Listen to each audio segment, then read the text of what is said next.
Hello, Engineer Musonye and Engineer Nixon. Hi, Gerald. Good to see you. Good to see you too. Yes. Let's wait for others. We hope people will join in the next 10 minutes. Yeah. Yes.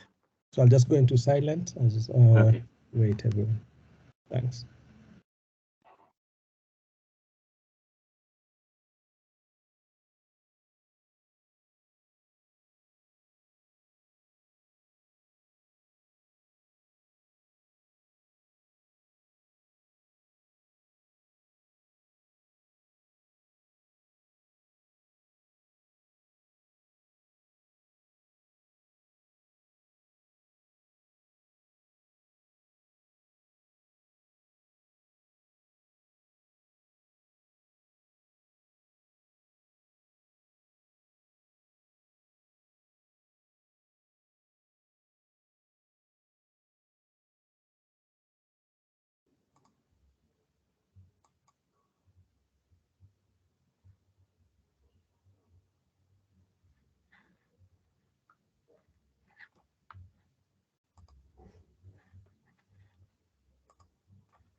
How many participants?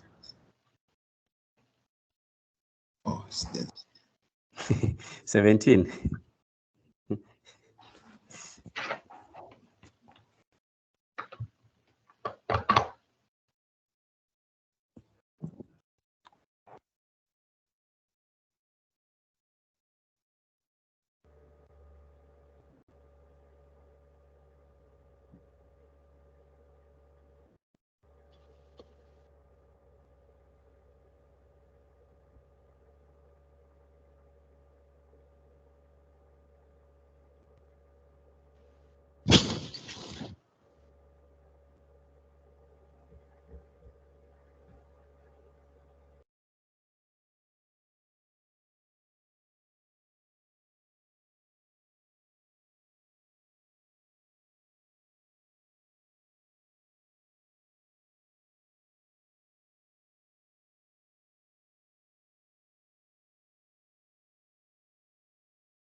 Good afternoon. Good afternoon. Afternoon. I was testing my sound. Thank you. Okay. That's okay. So we'll be starting the next 2 minutes. We wait for 5 more people to join. Then we kick off the meeting.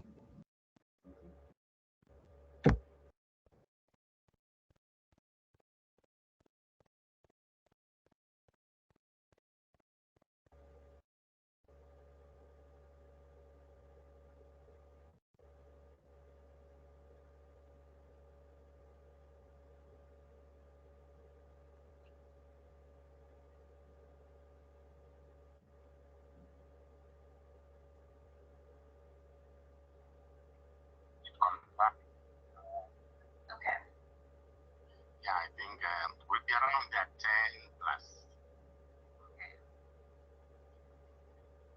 Hi, Elizabeth. Hello. Yes, I can hear you. Can you hear me?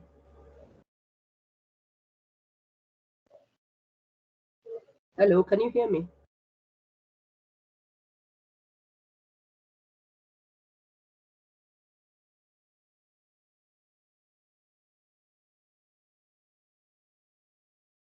Yes, we can hear you.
Sasa kimbie basi.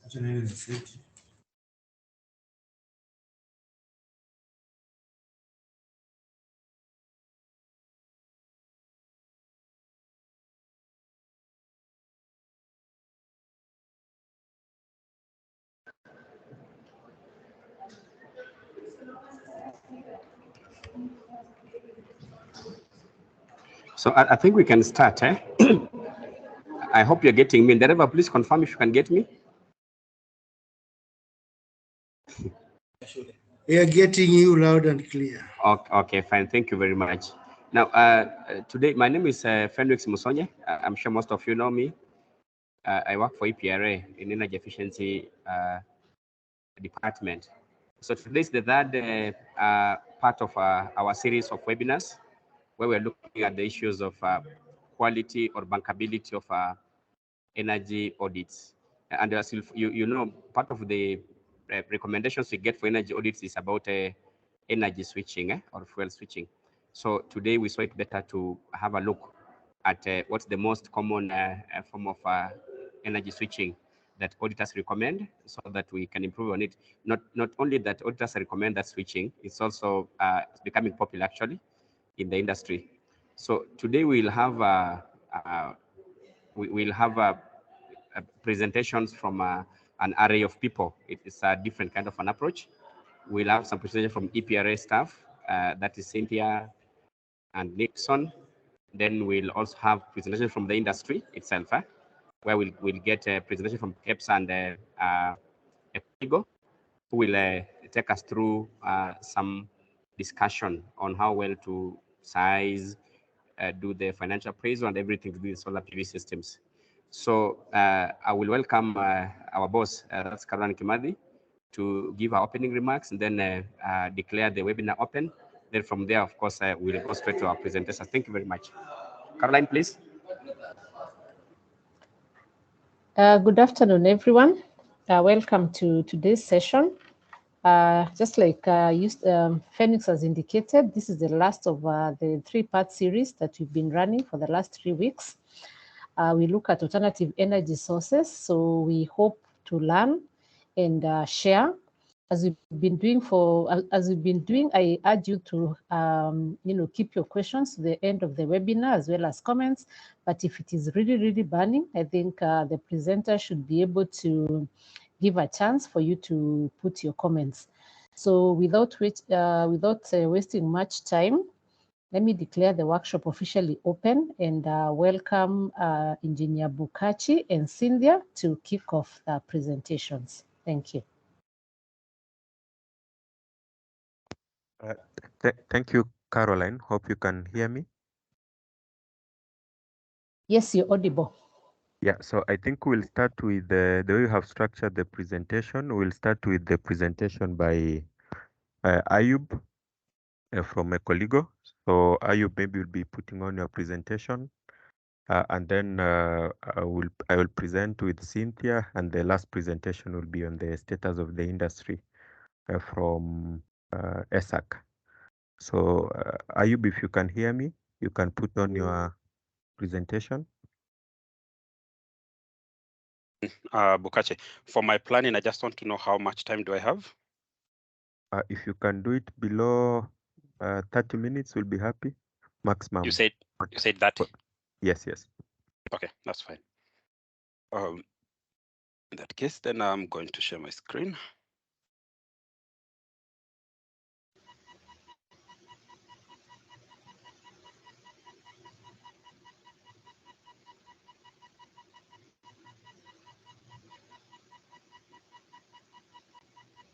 Good.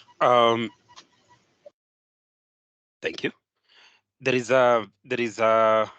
are already aware that this is a program that has been happening for the last 3 weeks, and in a call I had with Nixon, we all agreed and came to a consensus that EPRA cares for you. I'm still of the same opinion that they indeed care for you, and that's why they give you a free training like this one. My name is Ayub Njoroge. I work for a company called 𝐒𝐞𝐫𝐢𝐭, which is a solar as a service provider in Kenya, which means that we offer leases and PPAs in Kenya. And we are in the business of deploying solar PV in the market. Yeah. My colleagues, two of my colleagues are also in this call. One is Paminas and the business development manager, who is Henry. So I go straight to the presentation, and I decided to just break the ice with a riddle. Because it's been recorded, I'll ask that as you unmute, just to be very organized. So you can see a very attractive girl here, and Ayub, I think we lost the presentation. We can't see the girl. Okay, I don't know what happened. I'll just share it again.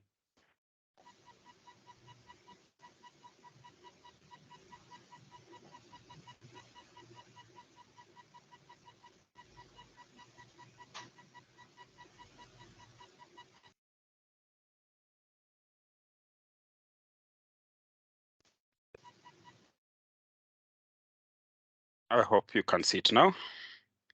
Yeah, it's good to go.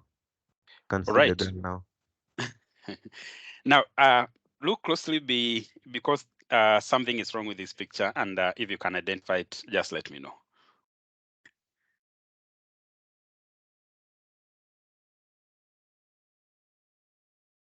I will only take a few seconds. If you'll not be able to identify it, I'll let you know.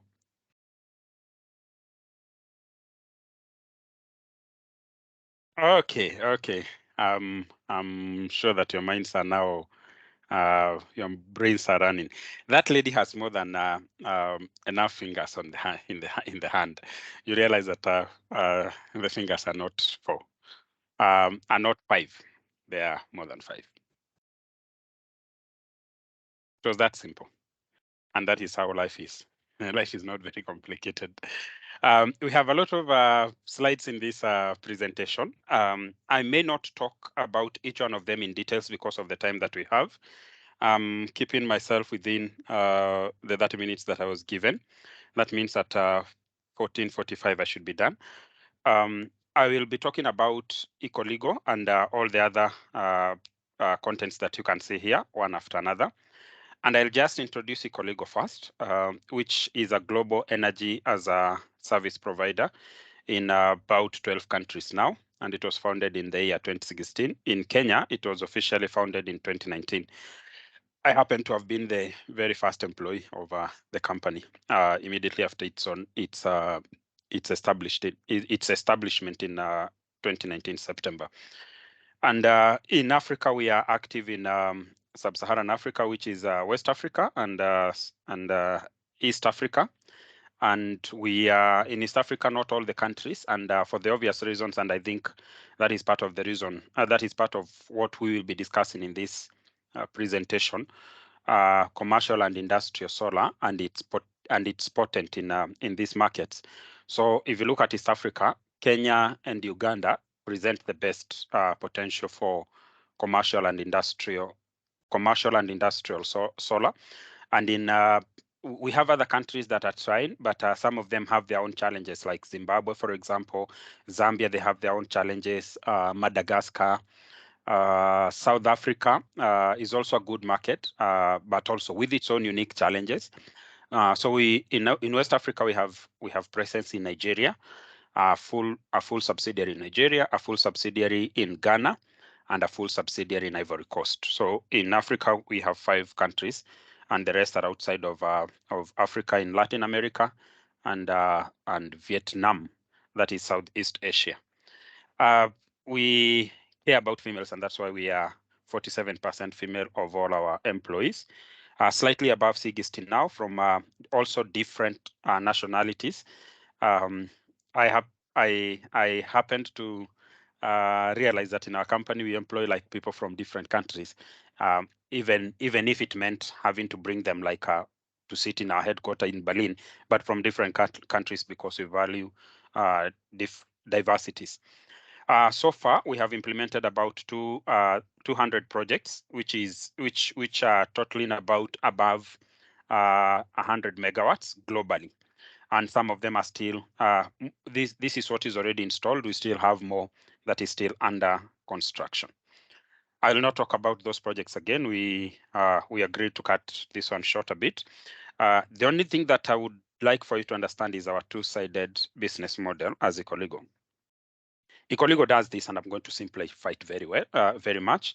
𝐤𝐸𝐸 takes money from investors, and these investors, we woo them, or we attract them to our platform through incentives as interest, and now we are giving quite high interest of about 8%. It's public information, so we normally we'll share that with you freely, because if you go to our website, you'll be able to see it.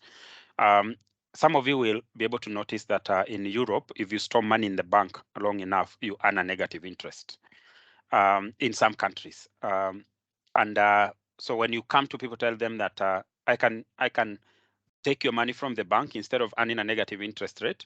I give you an interest.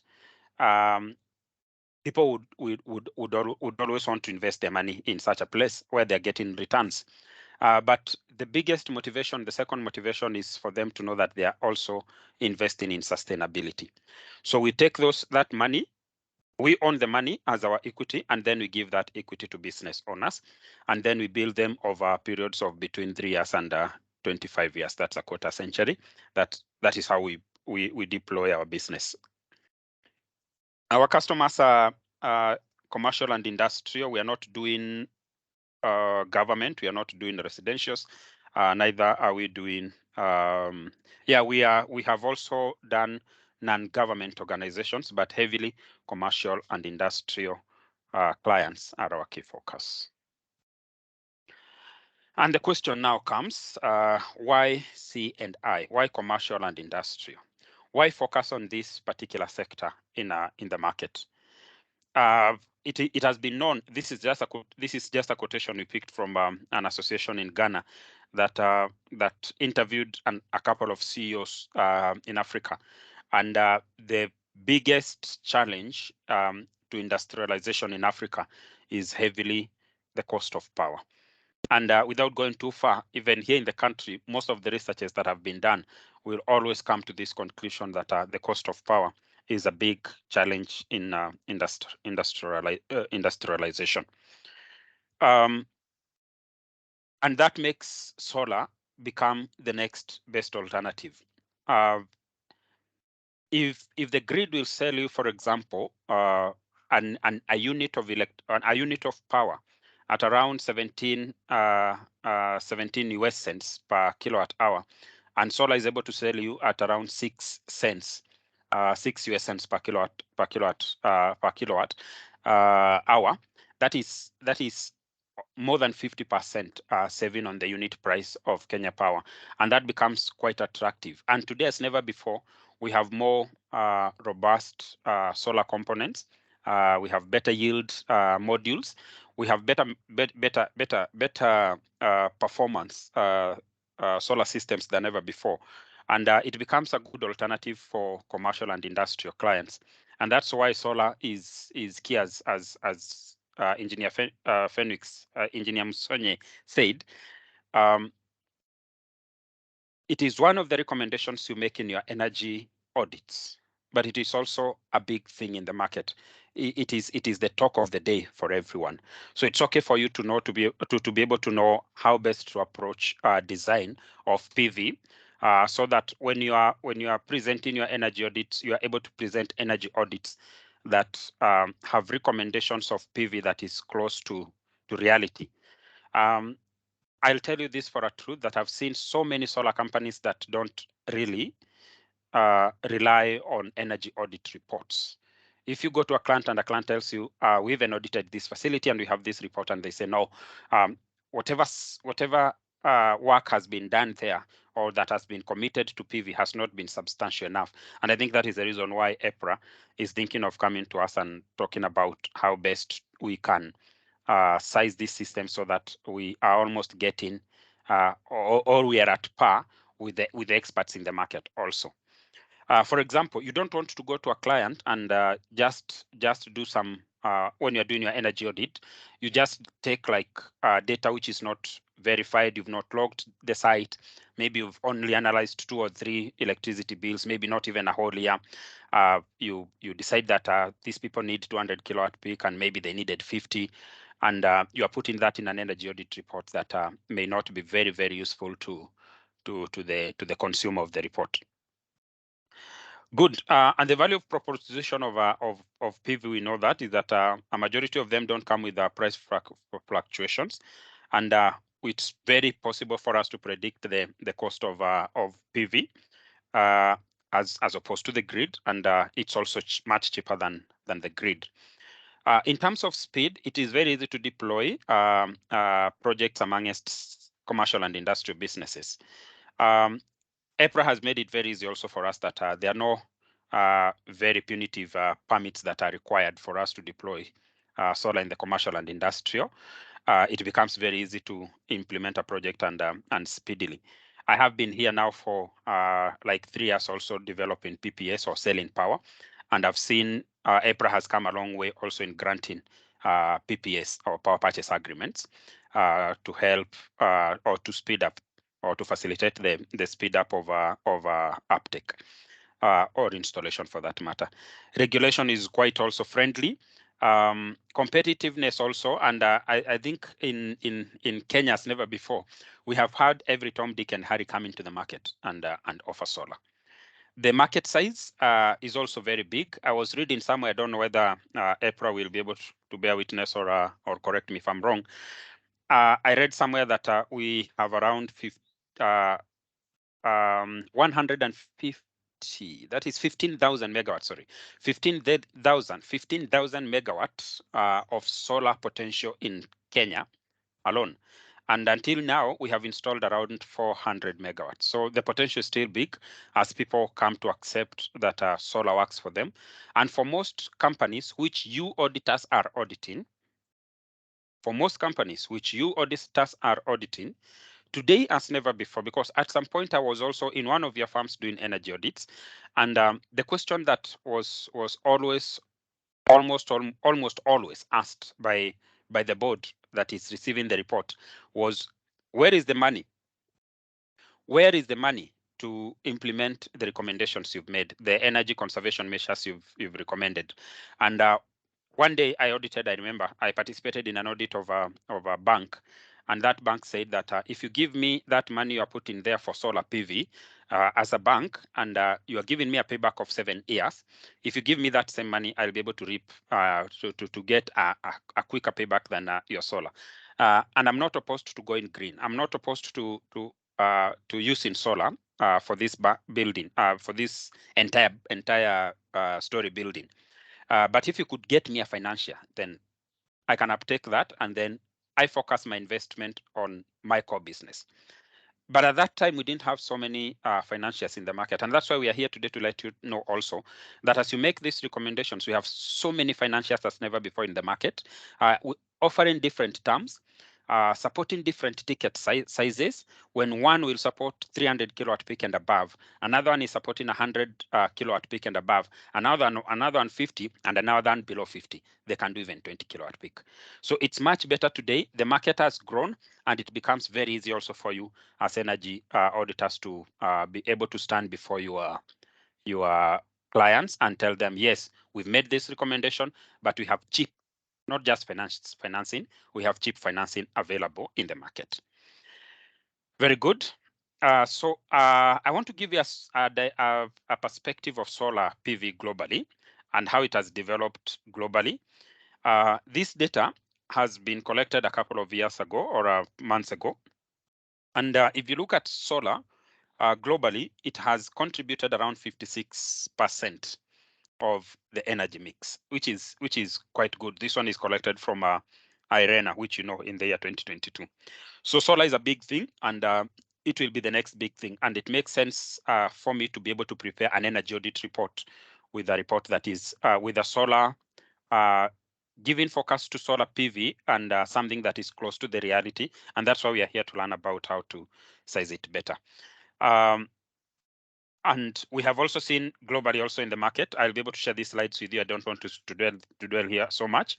A very big growth in a PV market.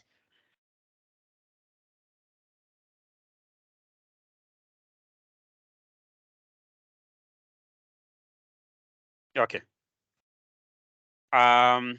Market trends, global PV market, supporting the business model. Okay, I'll be able to share this. What the intention for me to put these slides here is that the projection, the current growth in solar is very high, and the projection of growth is also quite high.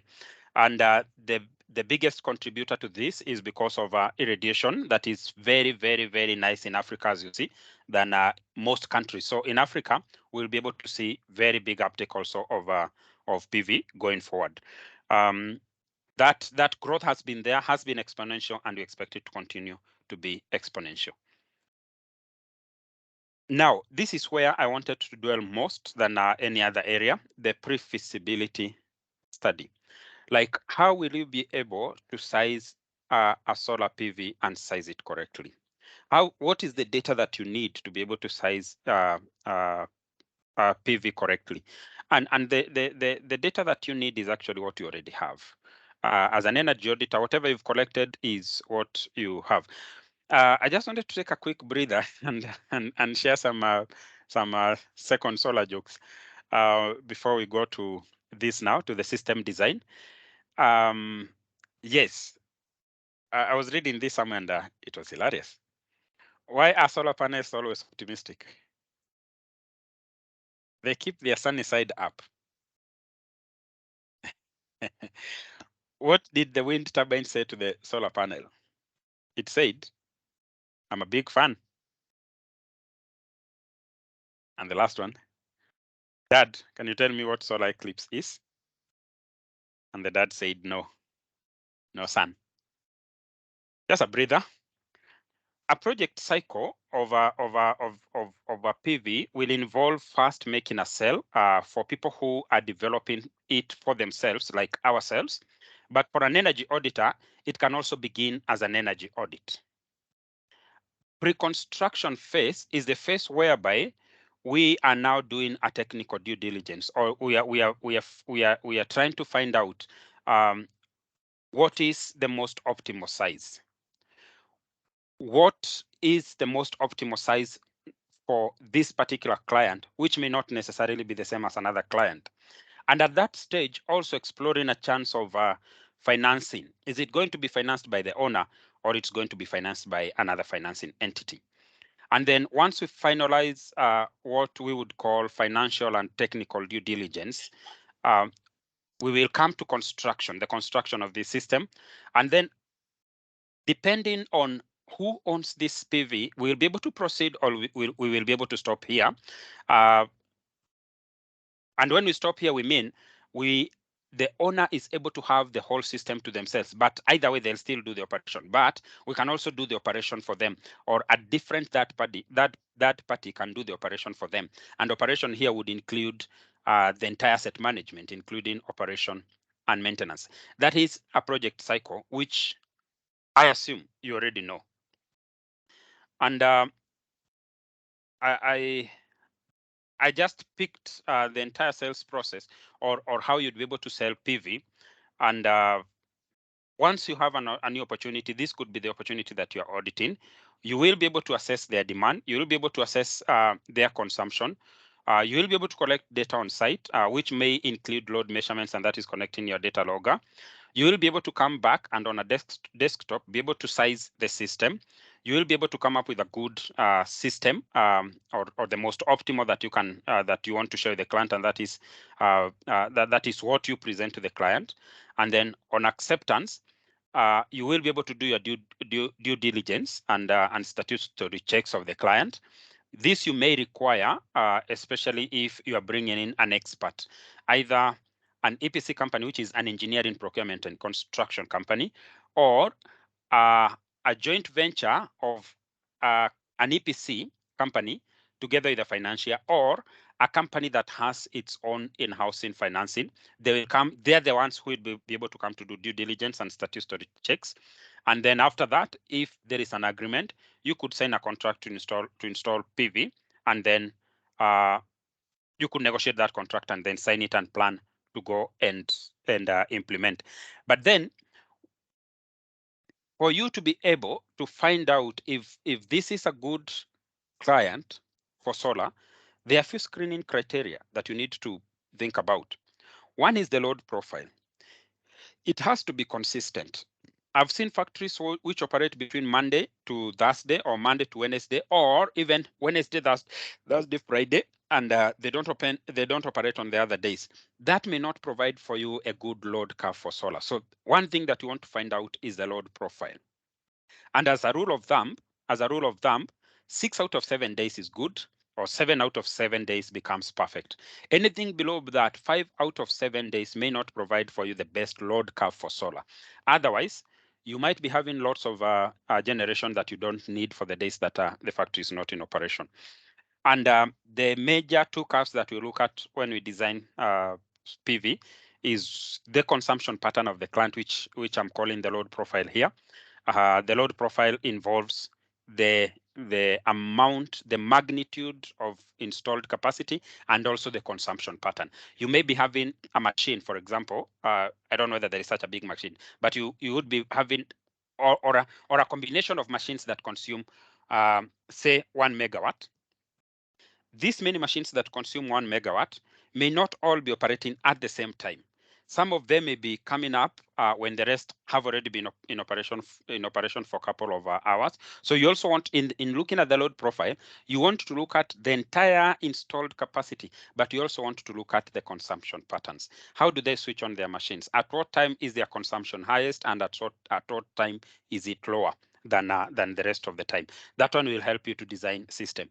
For example, if you look at the graph that I have on my left-hand side, these people seem to be going for break at around maybe 1 or 2. And that one is going to affect the size of PV that you design. So if you look at their curve seems to be very high. And the curve, I mean, this the gray part here, which forms the baseline consumption of the client.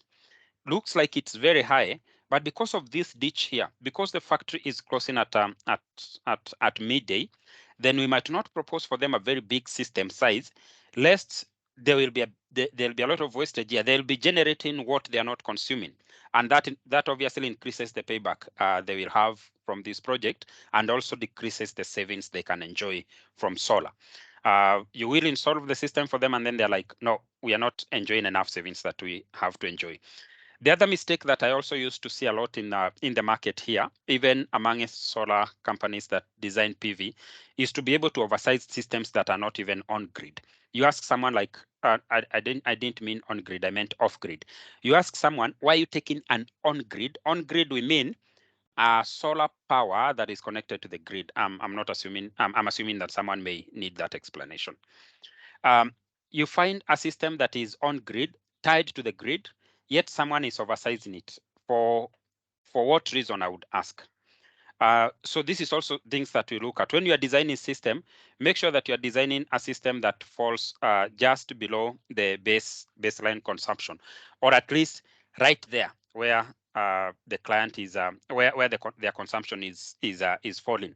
But there are times when that loss, the red you see here, there is a time when that loss in generation will be there because of decreased load on weekends.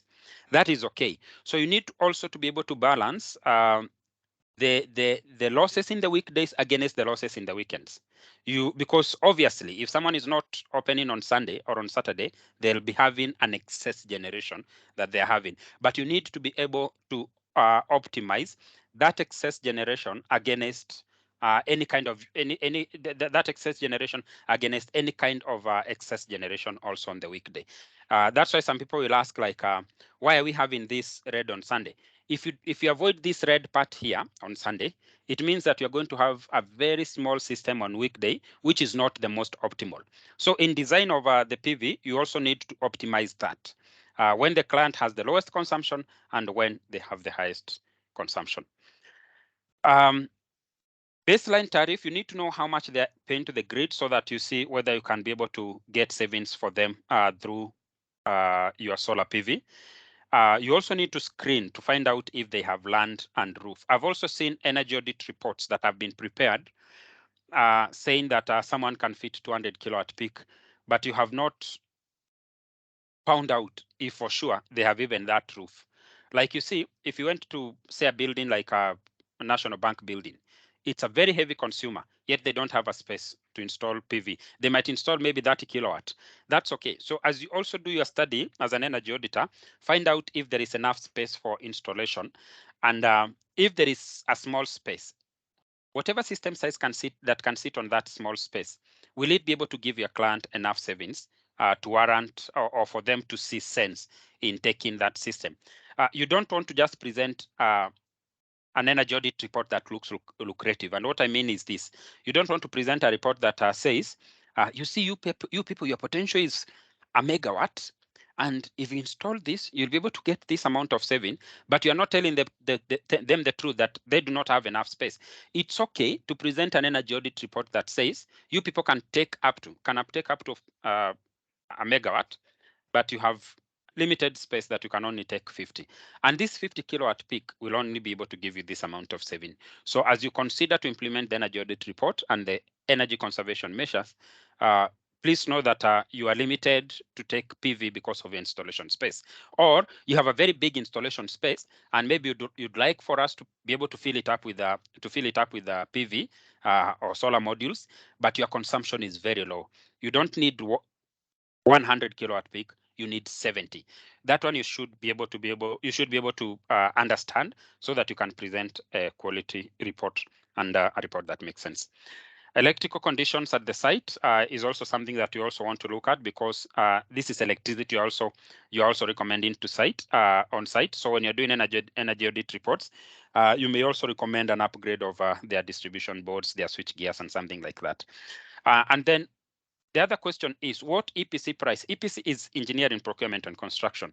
What EPC price are you using in modeling your savings or your energy conservation measure as touching solar PV?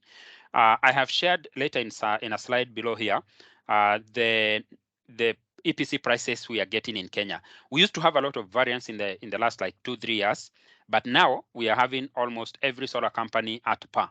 So I'll be able to tell you the prices that we are using, so that you can also use them also in your energy audit reports. And the yield is another thing. Someone is saying that, for example, in Nairobi, you can get 1,800 kilowatt hours per kilowatt peak, and that's what you've used in your report. So that when someone is coming to take that report and scrutinize it, they say, no, 18 is not possible. In Nairobi, you can get maybe 15, 14, 50. So yield is another thing. You may not necessarily be able to go ahead and do assimilation in a PV-CIST or PV-SOL to get this yield, but we can give you indicative numbers for different geographical locations that you can use. We know what Thika can give you, we know what Nairobi can give you, we know what Mombasa can give you, and Eldoret. Those are the things that you need to look at. Client motivation is also another thing. There are people who don't care to pay a premium. They are willing to pay a premium. And by a premium, I mean they are willing to pay for the PV, however expensive it may be, because of green image, maybe because of the nature of business they do. So it's also good to find out this client that I'm recommending this PV to, what is their biggest motivation? Is it saving? Do they want a saving on their consumption, or they want green image, or both? It is better when both becomes the motivation for the client. Financials, preferred currency, and decision making. Let me talk about preferred currency. Right away, as never before in Kenya, we are also having local currency contracts. You can get someone who can build for you an asset and be able to sell power to you at local shilling, local currency. We are having a couple, but not so many are willing. Not so many financials in the market are willing to take that risk. Not so many. But you see, if a client is also not willing to have the risk of currency, they can also take their Kenyan shillings and buy the system. So if they're not willing to buy, they want it financed, it's also a bit difficult for you to get local currency contracts in the country. We have a few companies that we know that are doing that, but I've been asking myself for the last 2 years when we have had, for the last 1 year, when we've had inflation globally, how much pain have they suffered out of all, and they signed so many contracts in Kenya. But at least for you as an auditor, get to know that when a client prefers local currency, they are also available now in the market as never before. And then decision making, that's for us, for ourselves. I want to stop at that. The questions you may expect from clients, of course, on PV is like, can I get a financier? Will this financier give me a consumption-based or generation-based PPA? What I mean by generation-based PPA is what other people call it take or pay. You pay for what I generate against someone who is charging me or billing me for what I consume. All those things are available in the market. Good. Now, this is basic information that you need to have before you design your system. First of all, we talk to load profile. Load profile is the installed load, the installed capacity in terms of kilowatt. This factory, how much load does it have? And then the question number, the other question is, how do they consume the load they've installed? The fact that, and I've seen this done by many auditors, there is a page in your audit report where you normally write the inventory of electrical equipments. And then down there, you total up their load. And then you say, this load now, we can solarize it. That is not enough. You may have a very huge load, but it is not being consumed at the same time. Also, you may be having a load that is also being consumed in the night and not in the day. So that is a load profile. And then look at the consumption patterns. And then think of a layout. Think of where this system is going to sit. Do they have a roof? Do they have a ground? You may not do a layout, but you can quickly map on Google. You can go to Google Earth, quickly map and find out what area is there. As a rule of thumb, we normally say that 1 kilowatt fits in 6 meters square, 6 to 10, depending on who is designing. But as a rule of thumb, we normally say 1 kilowatt or 1 kilowatt peak of PV will fit in about 6 meters square. So that as an auditor, next time you go to the market, you know that if you can calculate the area that is available, if you divide that by 6 or even 10, 6 to 10, depending on what on who is designing here, but a rule of thumb 6 to 10, you'll be able to know how much kilowatt peak can fit on that space. So you don't really have to go through the hassle of creating a layout, but you can find out what space is available. And then for PV software simulation, you always, as an auditor, don't want to go to PVSYST, for example, Helioscope, Homer. You don't want to go to all those simulation softwares to simulate a PV, because that is not really a mandate.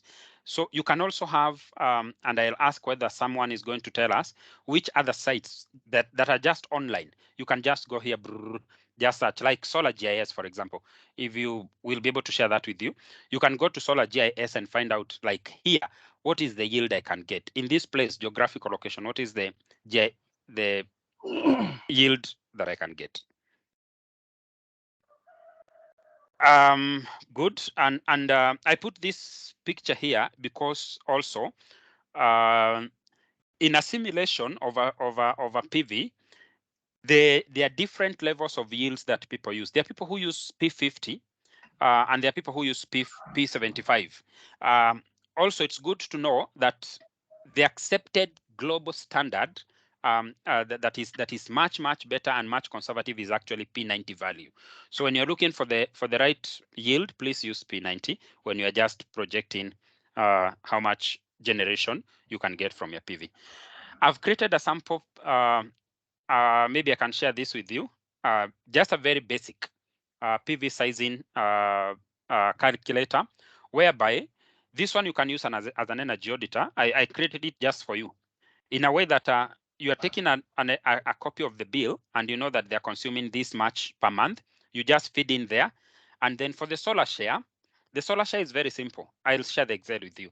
The solar share is the number of days they're operating in a week. If they're operating 7 out of 7, this solar share will be 100. If they are taking maybe 6 out of 7, yes, so you just come and punch in there and get the solar share. And then once you do that, you just get the system size. It's a very simplified one, and an auditor, you can be able to use something of this kind to get an approximate system size. Finally, 𝐾PLC portal. Some of you do not know that a 𝐾PLC portal exists for you. And many energy auditors actually end up doing a hassle of logging a site for 2 weeks, 3 weeks, even a month, while that particular client has an access to this data logged by 𝐾PLC. So today I'm here to let you know that during your walk-through audit, when you're just visiting a facility, when you sit there, please ask them whether they have access to their 𝐾PLC user portal, because 𝐾PLC normally logs data. And the good thing about 𝐾PLC, they log it hourly. So you'll be able to get this data. And once you get this data, you don't need data logging, unless, of course, you are logging for power quality. You are analyzing power quality. But if not for power quality, if you're just getting this active power, you can easily get it through this portal. And once you have this, it provides for you the best data to size solar. Why? Because you can be able to see how much the client is consuming during the sun hours. You are able to take this active power and segregate the one in the night and only use the one in the day. And that one provides for you the best data to size PV, as opposed to using electricity bills. It is also much better than even using your log data, because you've logged your site for a week. You've logged data for a week. It may not be reflective of the true picture of the consumption of the client. But for this one, they log this site for you from the time they installed that meter, even up to 5 years ago. So when you have this portal, you have all the best data that you have to analyze consumption, to analyze load consumption patterns over years. And this data is also very good for you in sizing solar PV. If you miss this one, please don't rely just on electricity bills. Do data logging, because that data logging will provide for you another better set of data for solar PV. Let me talk about these graphs. In most cases, after we've designed a system, we make sure that we show the client this data. Data number 1 is the approximate monthly variations. We show them between not monthly, but month by month for an year, an annual variation. From January to December, we want to show them, and this one you can easily design using your Excel. You show them that this is the much you are consuming in January, and in that January, based on the meteonorm data that we have, that month you will be able to have 22% solar share. And the total of all this, you can sum it up and tell them. Yeah, I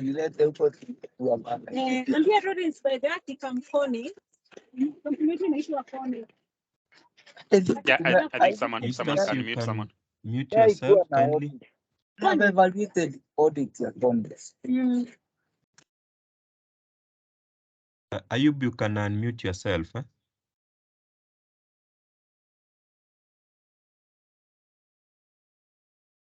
Okay, good, thank you. So this is the data that the client wants to see. They want to see that month by month, this is what I'll be able to get. And there are people who keep asking that, like, why do we have very high consumption in July and June? For example, because this was a real case, and those are cold months. It is also possible that the operations are higher during that month. That is the reason. But if you look at the solar share, you realize it's also low, 18% against January 22%. So this is what the client will be able to see. Now, if you look at average weekday that I've put here on the screen, I have not exceeded their baseline consumption. Why? I don't want them to have an extra panel, if possible. I don't want them to have an extra generation that they're not using. That way, I'm going to maximize their profits, the profit they get out of PV. I'm also going to increase their savings, and I'm also going to reduce their payback on this project. But if you look at average Sunday, there is a bit of excess production because their baseline consumption or their base consumption on weekend is slightly lower. It is even much lower on Sunday. I can design in a way that I don't have any excess on Sunday and on Saturday, but then I'm going to disadvantage the weekday, which has 5 days. So I need to be able to play my numbers very well, looking at savings, looking at the utilization they are able to gather from this PV, and by doing that, I'm able to know what the optimal system size will be for them, even if they'll have slightly excess production on Sunday and on Saturday. I want to stop there and give the word over to Nixon, and also if there are questions, I'll be very happy to answer later. Thank you, Ayub, for that comprehensive presentation. So maybe I would allow one question as Cynthia sets up the presentation. I can see one question from Stephen Mburu. You can go ahead. Okay, thank you very much, Ayub, for your candid presentation. Just a question, I'm Stephen from Megapower. What is the percentage losses do you consider in your system design?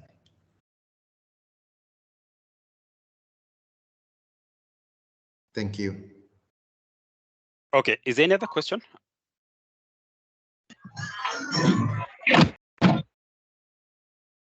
Okay, when we are simulating a PV, we have different kinds of losses that we look at, including thermal, soiling, and all those go into the software that we are using for simulation. For example, the PV-SYST simulation.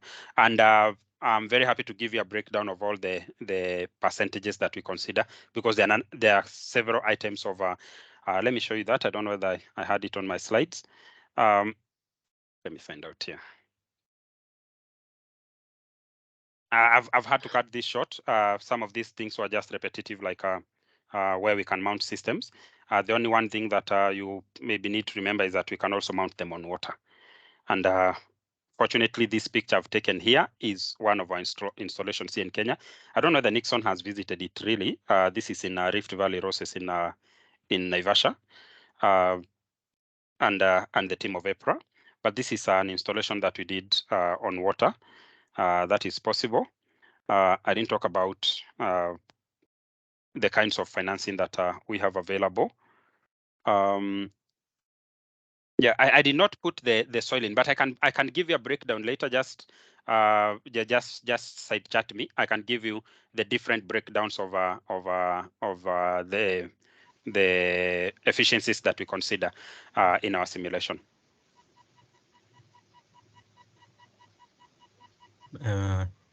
Thank you. Maybe we go to Bill. Yeah, Bwana Ayub had me to CBD on 17th floor of a building. Looking down, I see a lot of building with the PV panels. Some of them are put in between two tall buildings. Now, this is a question I ask EPRA. Is there anybody who checks how these PV panels are installed and where they are installed?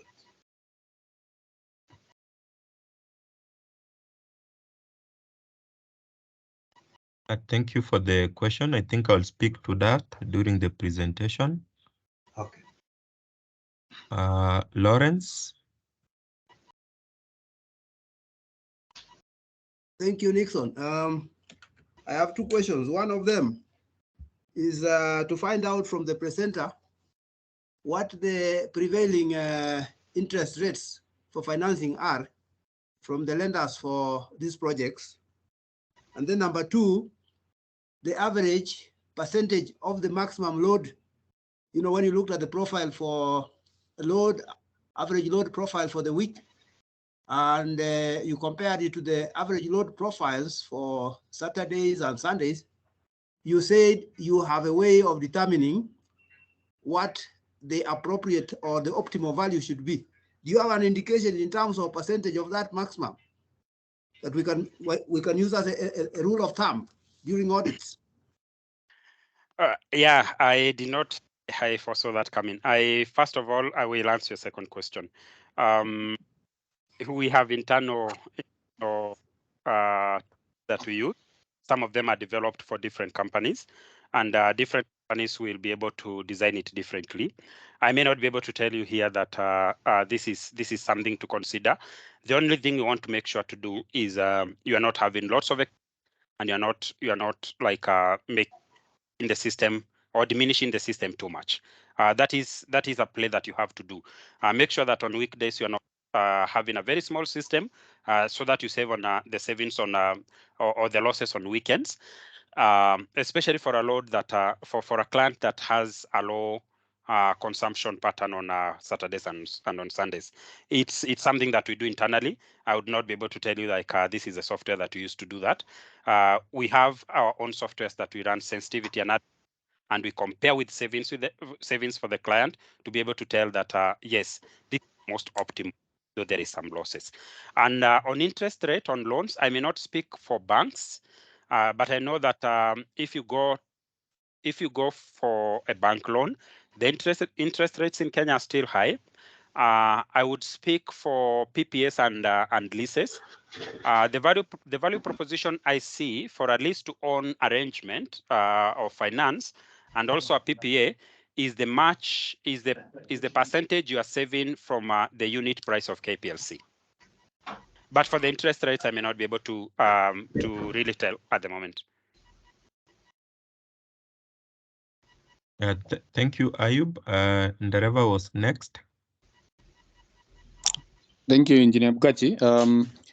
I think I had been missing in part of the presentation, but I think it is important that I ask this, even if maybe it was highlighted when I was not there.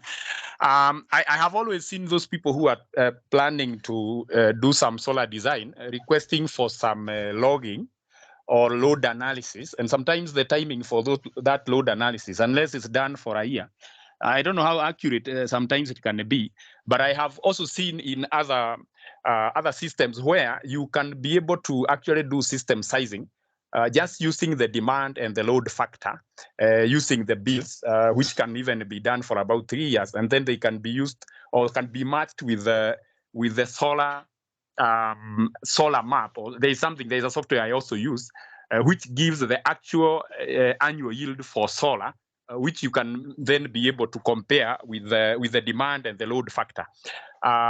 So I'm just wondering that, is there a desired time for the load analysis to be done? And would you say that this is not a good month for that load analysis to be done? And perhaps sometimes, it is also affected by the production level. I don't know how that is simulated, because I see the one of doing the billing analysis using the actual bills and the load factor and the demand. It's like it is more accurate than actually doing load profile. Otherwise, thank you.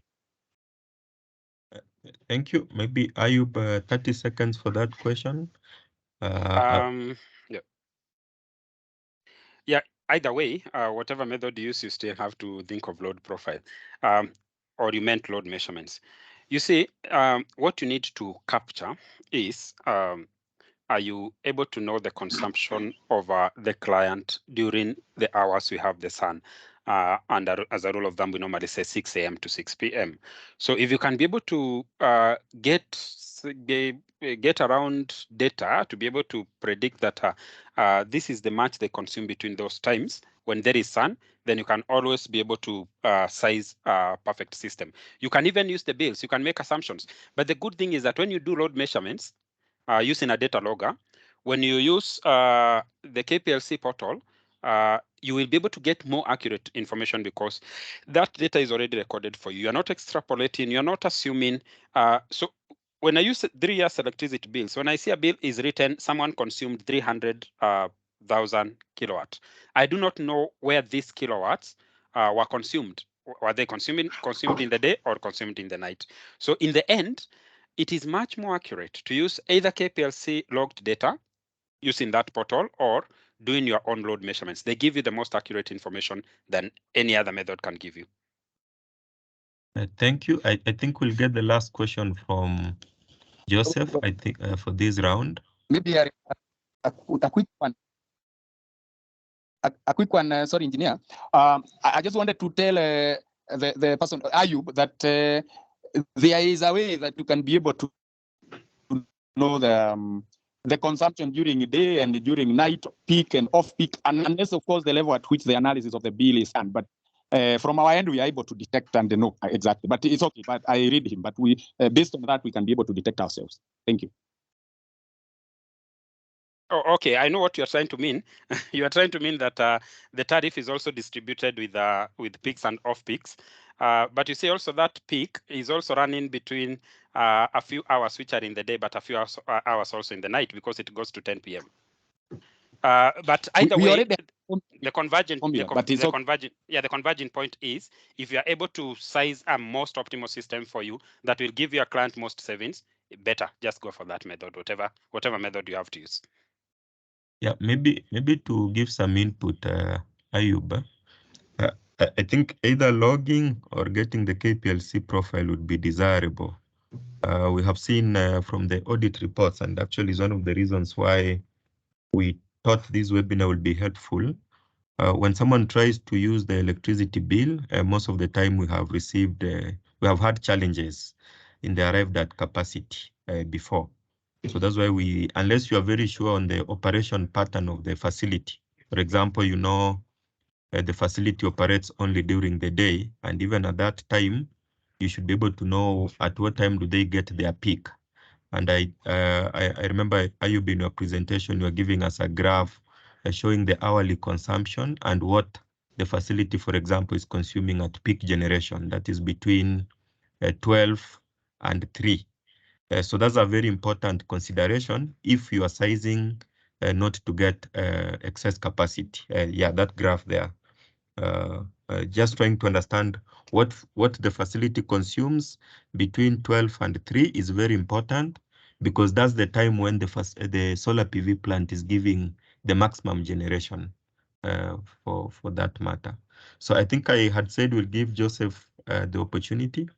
And then the next questions, you can put them on the chat, or also we will ask after the next presentation.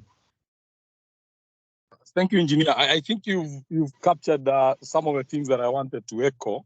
One is that out of the 3 load profilings, when you look at the KPLC bills, you may not get the exact detail that you want out of that exercise.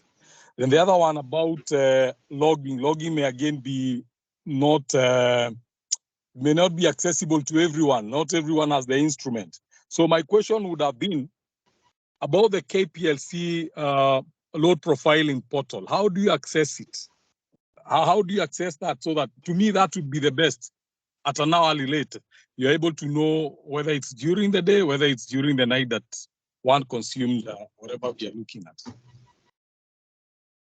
Yeah, I'll answer that in a few seconds. Not all clients have access to KPLC data because they don't have smart meter. Only people who have KPLC smart meters have access to that information. And it appears like this. It appears with a meter number, the time when the recording happened, and all this, and a lot of more other information. And you can get this data for as many years as you want, but only for those clients who have a smart meter, number one. Number two, there are those who would be having smart meters, but then they do not have access to the login details, which they can always ask from KPLC. So when you are doing your walkthrough audit, when you're talking to the client before you start doing your data collection, you could ask them, do you have a smart meter in your facility? If they say yes, ask them, do you have access? Do you have a username and a password? And if they do, they'll be able to share with you. If they don't have, during the exercise of energy audit, you can ask them to reach out to Kenya Power. Kenya Power readily gives that access for those that have smart meters. For those that have old meters, you'll not be able to get that data. Thank you. Well answered. Thank you so much. Thank you, Ayub. I think we'll go to the next presentation. Not to say that we'll not respond to the questions that I can see coming up. We'll be able to give highlights on those questions as we go forward. But for the interest of time, we'll take the next 20 minutes to make a presentation, and then we'll allow, I think, another round of questions, after which we can have the last presentation that will be giving us the general overview of the industry in Kenya, how the industry has been developing over time. Before I allow my colleague to come in, I would just want to emphasize on three things that we made us to consider these presentations important for the auditors. One, there are 3 points that Ayub already mentioned, that first we have to be very specific when sizing our power plants to make sure that we are taking into the consumption profile or pattern of the facility. So in this case, we are looking at the overall consumption of the facility. We are also looking at the time that consumption happens, so the time that the facility draws the power. And also we are looking at the operation cycle of the facility. So for example, is the facility operating for 7 days, 6 days, 4 days, or 3 days?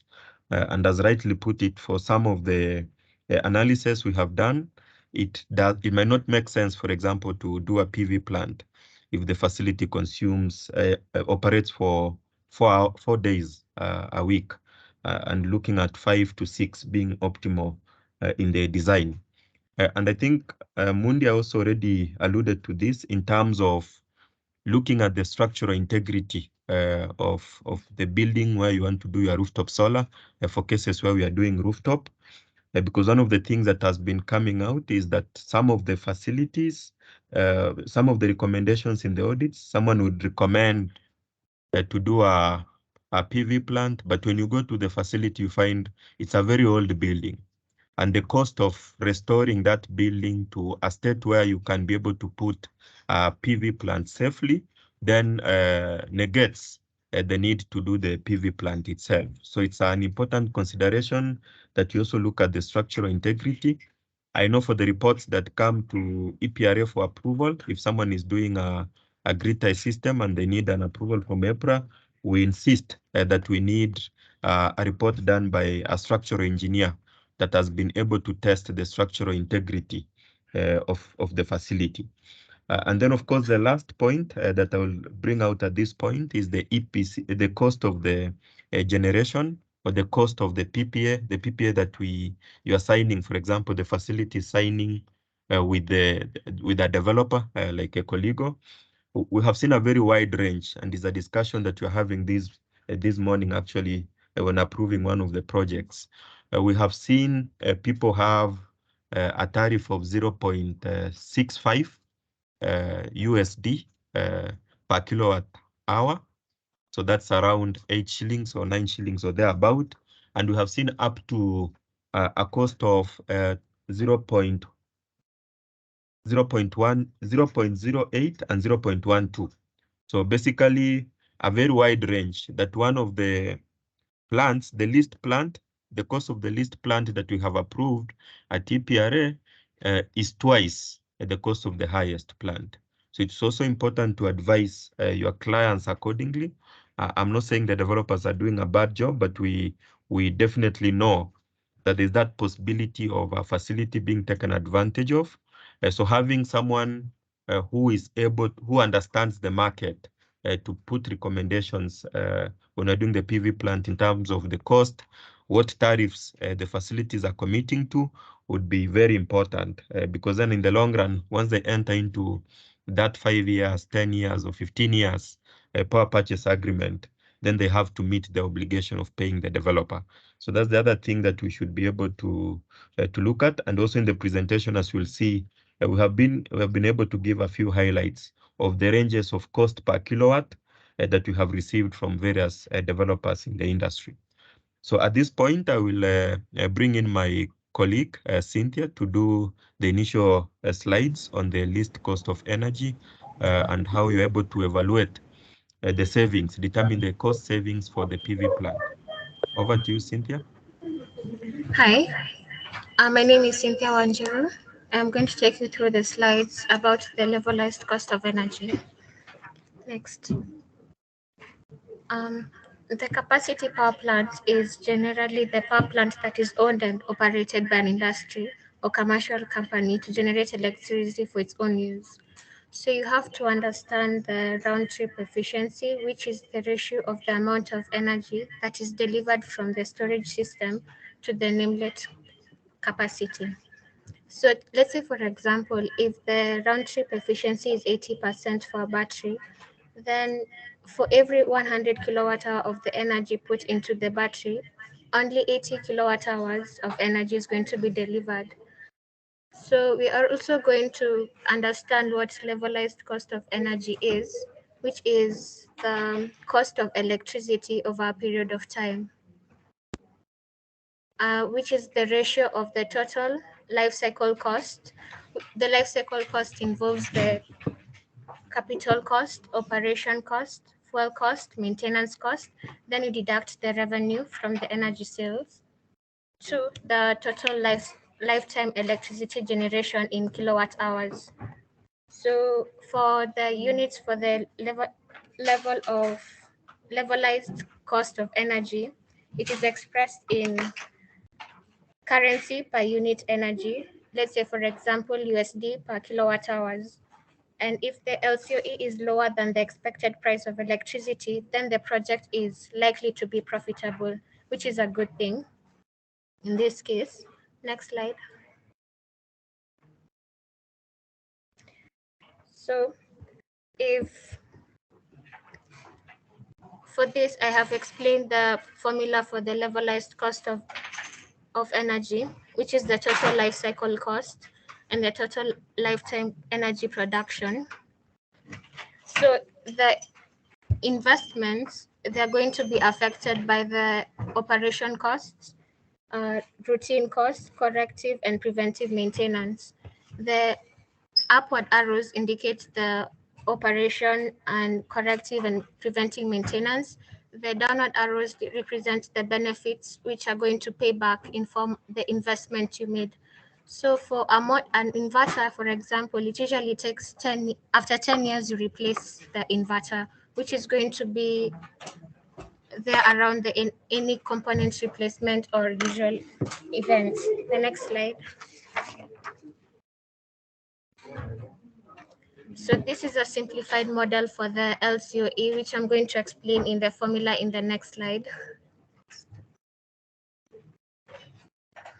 Now, the levelized cost of energy is dependent on the capital cost, the lifetime cost of the project, the performance of the plant, the size of the plant, and the cost of capital.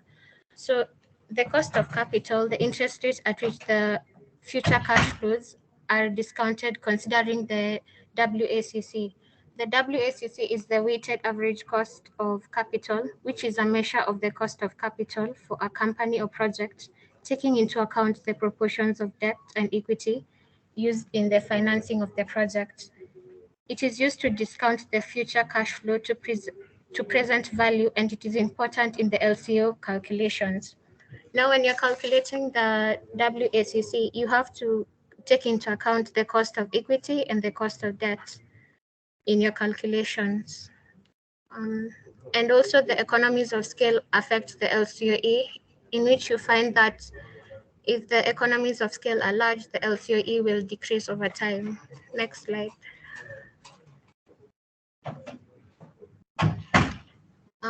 This is a equation representing the LCOE, in which you take the discount rate, which the discount rate is the measure of the time value of money. It is a rate of interest to discount all the future cash flows of an investment.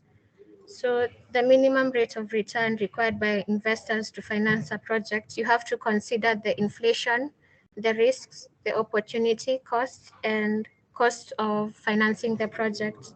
So if the discount rate is high, the weight of the future cost and the revenue is less valuable in present times. And if it's low, it means that the LCOE is also going to be low. Next slide. So in this project, you're going to see the evaluations of how the total emission costs is being affected over time. So you find that the installed cost is decreasing over time because of economies of scale and the regulations, and the capacity factor, of which the capacity factor is the ratio of the actual output of energy storage system to its nameplate. So it depends on the type of power plant, fuel availability, and weather. So if you check this, it will help you to know that if the LCO, for the third graph, it shows that if the LCO is lower than the expected price of electricity, then the project is likely to be profitable over the next few years. Next slide. Now, for this slide, it explains how the price for the solar PV modules is decreasing over time. So let's say, for example, in China, in 2020, the total installed cost of utility scale for the solar PV in China was ranging from 0.69 to 1.10 per watt USD per watt. The variations were observed due to factors like economies of scale. Now, for the balance of system, you include the cost of the mounting the panels, the inverters, and electrical wiring. So over time, you find that as more manufacturers are coming into the market, the cost is going to decrease because of the economies of scale. Next slide.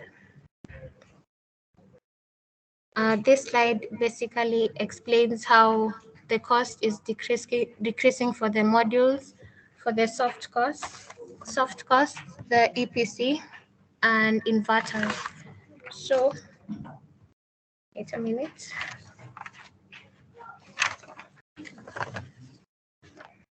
The next slide.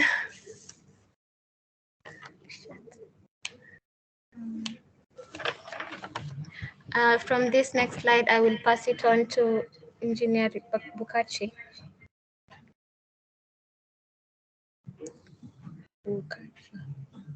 Okay, thank you, Cynthia. I will just go back to one of the slides because we'll use it in the subsequent slides. Basically, what we are trying to do, from what we have seen in the various audit reports, when people are trying to compute the energy savings for installing a PV plant, what we have normally seen as practices, the auditors take the cost of the energy generation from the plant, and then they multiply with the tariff of that facility. So for example, let's say the EPRA building is on CI1, and our tariff could be 32 shillings per unit, for example, and then we install 60 kilowatts of a kilowatt peak of a PV plant. So someone will take the total generation from that facility over a period of 1 year, the estimated value, and then multiply that with the tariff. So in this case, what that methodology does not take into account is what is the actual cost of generating a unit of PV, or a unit of electricity from the PV plant. So, and that's why as part of this webinar, we're proposing that the auditors are able to first compute the levelized cost of energy. Of course, as we'll see in the subsequent slides, it's not an accurate model 100%, but then it gives a good representation of you being able to compare the cost of the electricity that you get from the grid and the cost of electricity that you'll be getting from a PPA, for example, if you signed a PPA with companies like 𝐏𝐸𝐶𝐲 and many others. So in the determination of the LCOE, of course, we look at the initial capital cost of doing the PV plant, and that comes in the first year of the plant. Most of the cases, unless for replacements, we are doing replacements later, as Cynthia has already explained. So the key considerations at that initial point is the efficiency of the PV that you are installing, because then that builds up to the total cost of the system. The costs of the balance of systems. So balance of systems in this case could be the cabling, the cost of the control panels, the protection schemes, and the likes, and the general system architecture. So the system architecture comes in because, for example, if you are doing an installation on an existing facility, you want to reduce the length of cables from the PV plant to where the main distribution board is, because in this case, that cost then it feeds into the capital cost of the PV plant that you are looking at. And then, of course, the other component that would look at is it takes into account the operation and maintenance cost of the PV or the generation, the captive plant that you are installing. And these costs then have to be discounted to the year one costs or to the 0 year costs. So in this case, you discount if the costs for the O&M incurred in the first year, you then in the second year you discount them to the first year, the third year to the first year in that case, in that order, until you get the total cost of the plant in year 0 or year 1. You also look at the depreciation as a factor. Also look at the residual value. So the residual value would be at the end of the life of the plant. What will be the value of the materials that will be on site?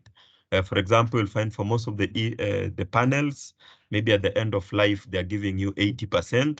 In some cases, you can resell if that's allowed in the jurisdiction, or in other cases, you can take them to a recycling facility and you can sell that at some value. So that's the other consideration that you, of course, take into account. So, and then we look at the total energy that will be generated over the lifetime of that plant. And one of the key factors that comes in is the capacity factor.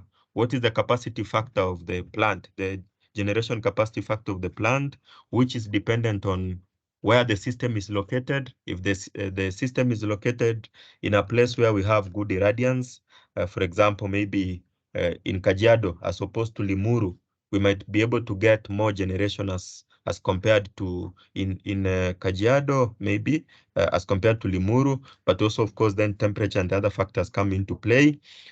Aspects of orientation, that the system has to be oriented correctly. If you are doing tracking, you might be able to get a better efficiency factor.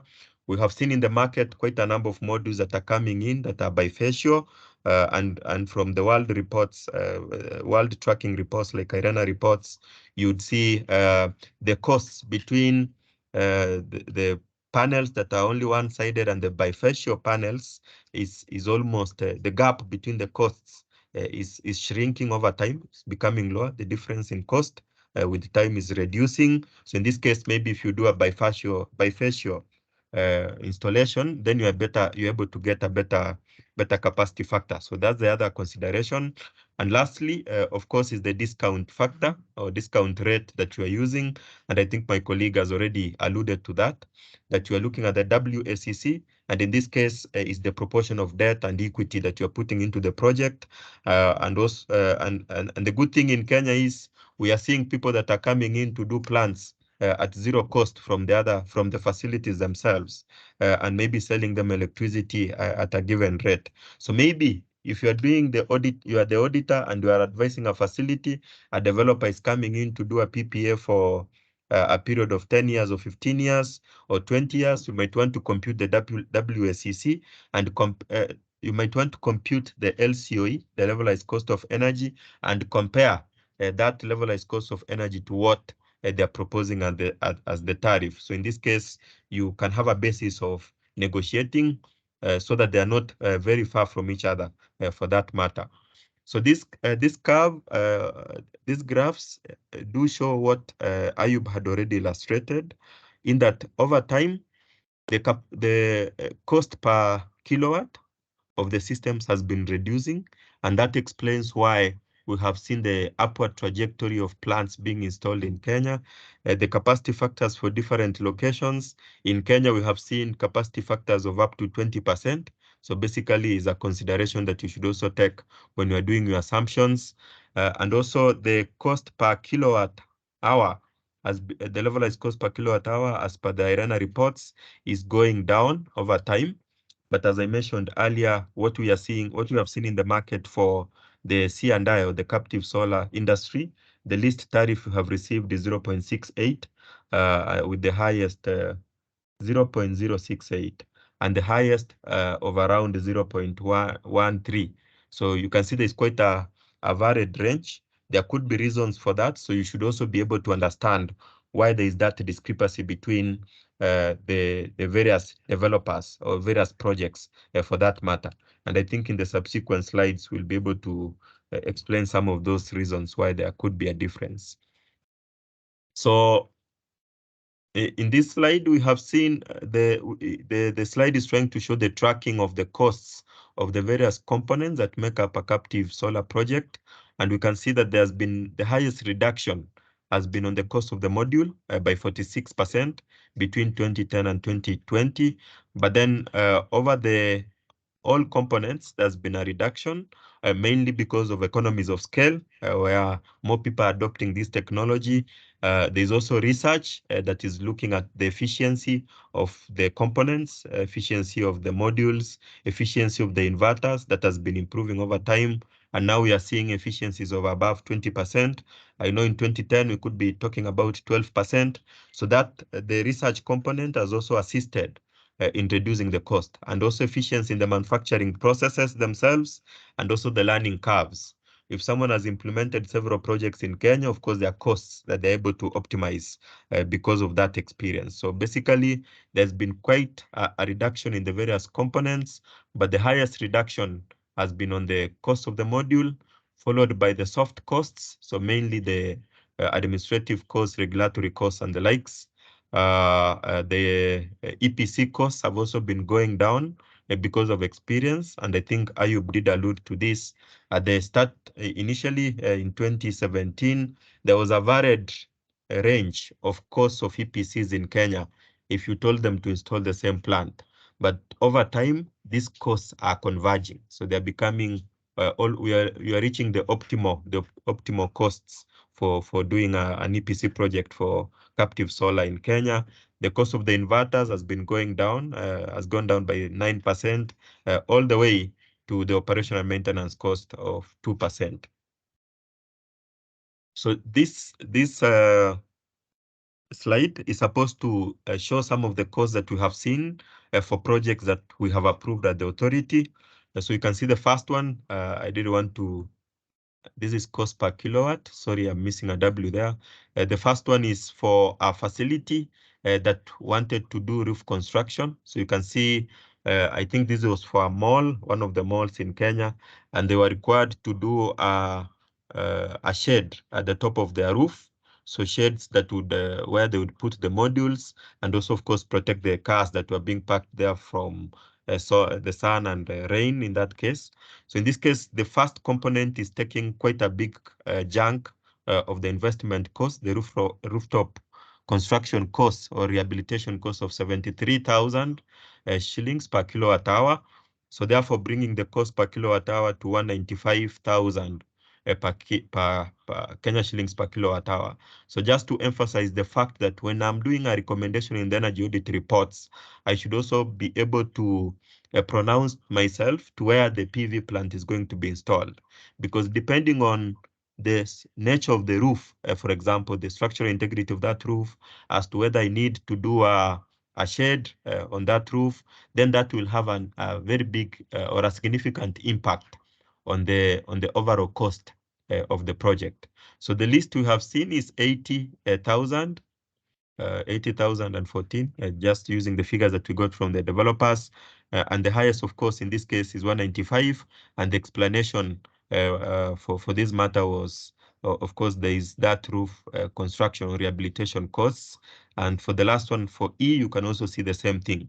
Just to give a disclaimer, some of these costs were pre-COVID.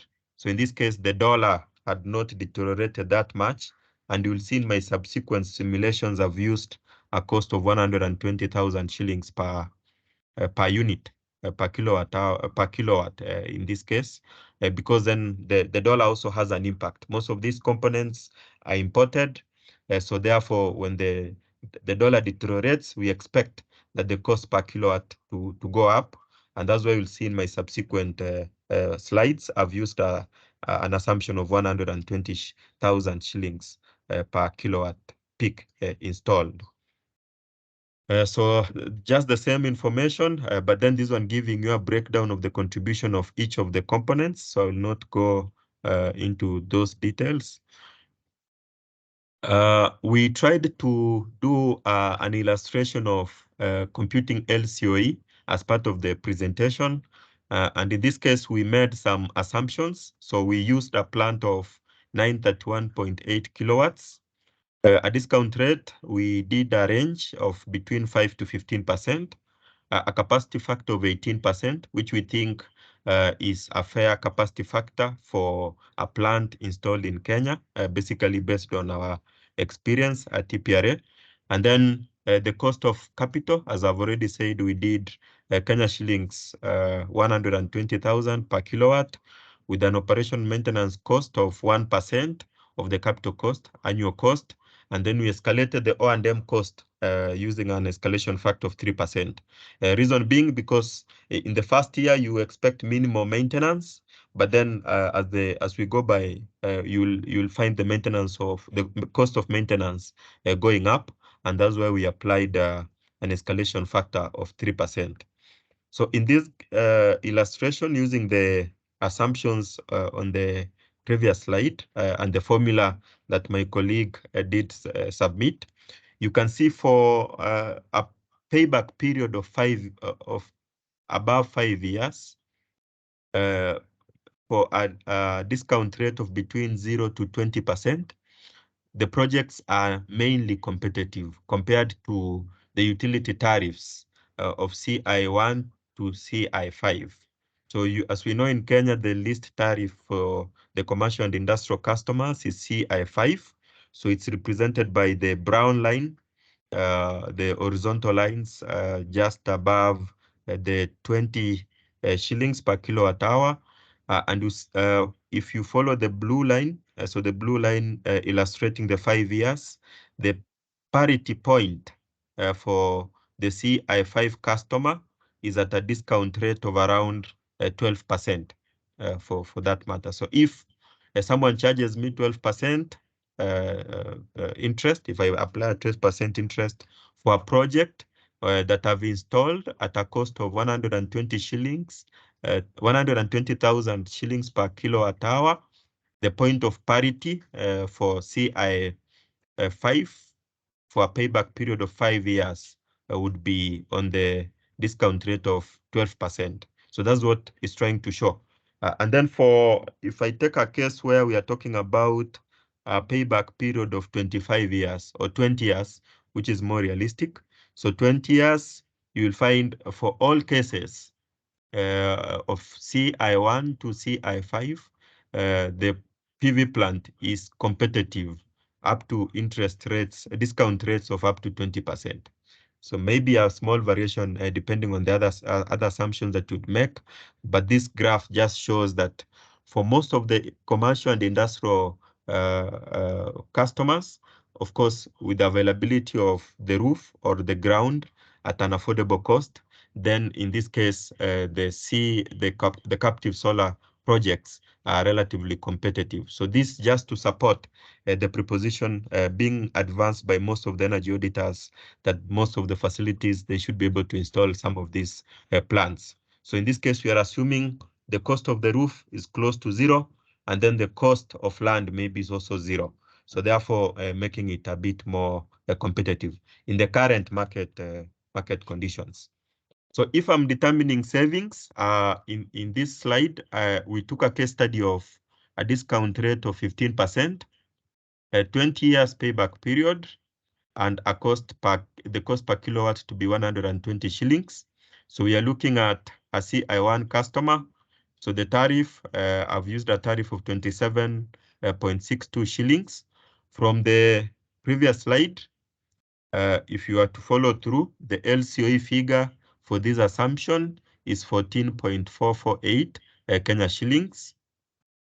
So the annual energy generated for those ones who might not be electrical engineers would take the installed capacity of the power plant, which was 931.8.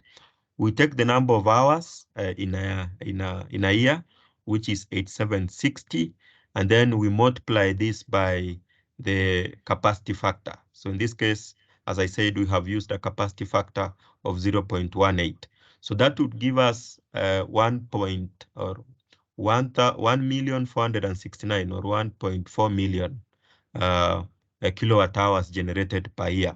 So just a disclaimer at this point, of course, for some plants, the capacity factor might be lower. And also you note that we have used operation hours of 8760. So we're assuming that the plant should be operating for 760 or utilized for 760 hours. But in this case, from the presentation, the previous presentation, would notice that there are cases where some of the facilities derate their generation. So I would be expecting 1.4 million units, but I get 1.2 million units because in some cases, maybe it's on a Sunday and there is no demand. So this facility is not able to utilize the electricity that is being generated from the PV plant. So just to give that disclaimer in the number of units that we have used in this generation. But from my experience with the various plants that we have reviewed at the authority, for such a plant, the generation capacity for a properly sized system would range between 1.1 million kilowatt hours to 1.4 or 1.5 or thereabout. So it's a fair assumption to use. So if I was doing a simple payback period without taking into account the discount rate, I will take the 931.8 times the 120,000 shillings required to install a kilowatt of the plant. And then I divide by the number of units I expect. That is 1.4 million units times the 27. So within 3 years, the facility should be able to recover their costs. So between and most of the developers in the slide in the webinar will be able to agree with me for a period of 3 to 4 or 5 years, most of the plants would have recovered their installation costs. So that's the simple payback or the payback period. So maximum of 5 years. So if you see a proposal where you are getting a payback period of 5 years, maybe that could be a red flag. And it means you have to go back to the figures and check what are some of the assumptions that were made when doing the proposal. So in terms of the annual cost savings, so this is where we of course we want to agree with the auditors that I have computed the total units. So that is the 1.4 million units. I've taken the tariff, the average tariff for a Tier 1 customer. So I've assumed is 27.62 shillings. And I've used my LCOE of 14.4 or 14.5 shillings per unit to get now the savings. So if I get the difference between the two and then multiply by the total units I assumed will be generated per year, then that gives me the annual cost savings. So note, I've not taken the 1.4 million units and multiplied by 27.62 as we normally do in our audit reports. I've taken 27.62 and subtracted 14.4 to get the difference in the tariff in the costs of the two energy generation sources, and multiply that by the number of units that I expect per year.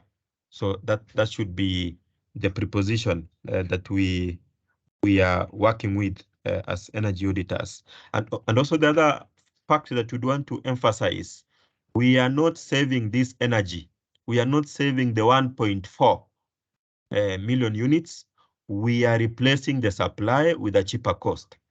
So we are replacing the supply the same way you would have KPLC. If, for example, if you had an open access system, someone supplying you, KPLC supplying you at 27, and Ayub with the 𝐏𝐸𝐴𝐞𝐫𝐢 supplying you at 14 shillings.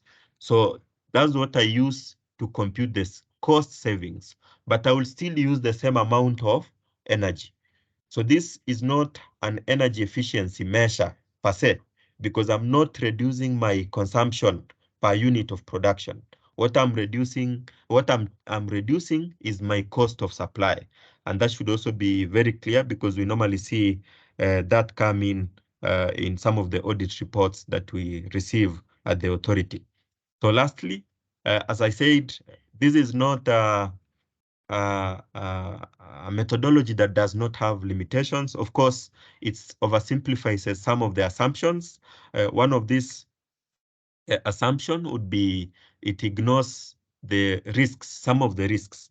You know, the facility, a colleague or another developer, maybe Solar Century or whoever, could be signing an agreement or Ofgen with a facility that is operating now, but due to economic changes in the economic environment, the facility shuts down. So in this case, it assumes that risk does not exist. So the facility is operating for the lifetime that you assume. If you're assuming 15 years, if you're assuming 20 years. So it doesn't take into account other project risks that might be there in the future. Or maybe, for example, now we might be buying an inverter at a relatively high cost, but then with time, the cost of inverter comes down. So in this case, it doesn't consider that. It assumes that the cost of the inverter in 20 years might be the same cost that we are paying now, which might not be also a true assumption. And lastly, of course, oversimplifies the interest rates within the capital recovery factor and also the rate of return for the investment. So basically, that's what we had for this second presentation. We will stop there, allow 2 questions before we get the last presentation from the electricity ESAC, which is an arm of KEPSA, out of a study that we did with them in the last 1 year. We were trying to establish what is the current installed capacity of C&I in Kenya and the projections going to 2030. So thank you.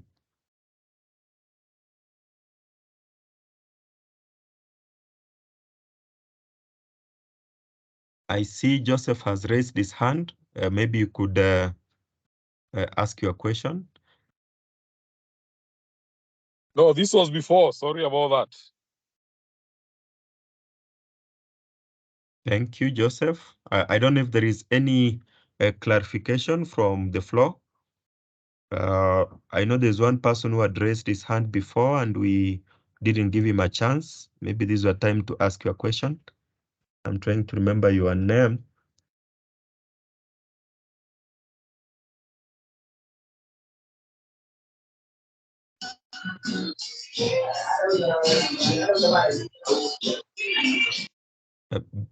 Bill, you can go ahead.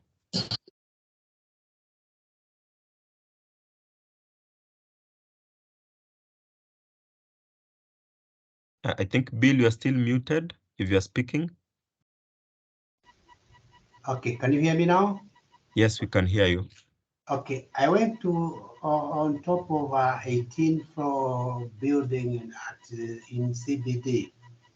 And looking around, I saw a lot of solar PV and solar thermal panels being installed, having been installed.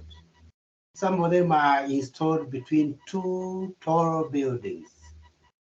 Now, the question I am asking is, isn't there anybody who goes and checks how these panels are being installed and where they are being installed? Because the customer may not know exactly what is happening. He just wanted solar PV and he got them. He doesn't know that at least at 3 o'clock there's a shadow over them. At 10 o'clock there's a shadow over them again. Is there anybody who actually goes and checks around how these things are being installed? Thank you, Bill, for the question. But I would want to give it a try. One, in designing solar systems, I know we normally try to do a simulation of the shading impact. We call it shading analysis. And I know one of the softwares that we normally use is called PVSol, if I've not forgotten the name. So in this case, using the software, you are able to determine how much energy is lost from the plant as a result of, or is not generated by the plant as a result of the shading. So you're able to do that accurately. And I think I've done a similar simulation before. But then the aspect of checking, I know I normally have this joke in Kenya that everyone believes someone else should be able to check for the other person to do the right thing. But I know as professionals, we are supposed to be transparent to our customers. For example, if I'm installing a PV system on the EPRA roof at Eagle Africa Center, and I know next to me is African Development Bank, and their building is taller than ours, I should be able to do a shading analysis and disclose to the customer how much of this of my generation do I expect to lose or not to get as a result of shading. On the aspect of the inspection of the projects, we normally do inspection, but we don't inspect all the plants because we expect that these plants are being installed by professional engineers, they're being installed by licensed technicians, and in this case, they should be able to adhere to their code of conduct. But then where we find there are challenges, we normally raise them. So we have done, like this year, I think we have audited more than 50 projects around the country as an authority. But as you know, these projects are coming up at a very high rate, and we might not be able to catch up with all of them. And we expect that the professionals are able to then be a professional, follow the code of practice, and disclose all the details to the customers. I see Ndereva has a comment or a question.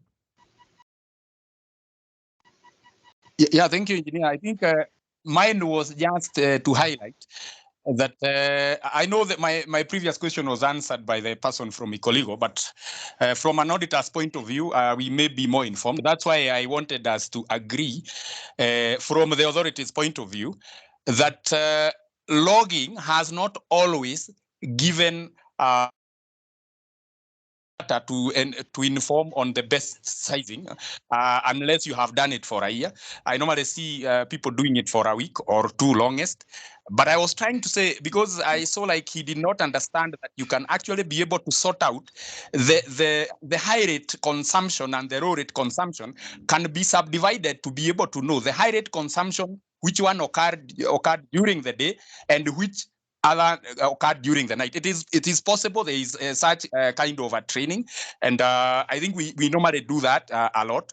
What I was requesting, because it looked like I was trying to discuss from a point of trying to imagine, it is something that we have done without logging. I know very many people who are installing solar or are requesting for a solar study. One of their very ailing problem is when they have to hire a logger for such a long time, or rather sometimes you are just logging, you are undergoing that expense, and perhaps you are only proposing to a client which may not transition into a business.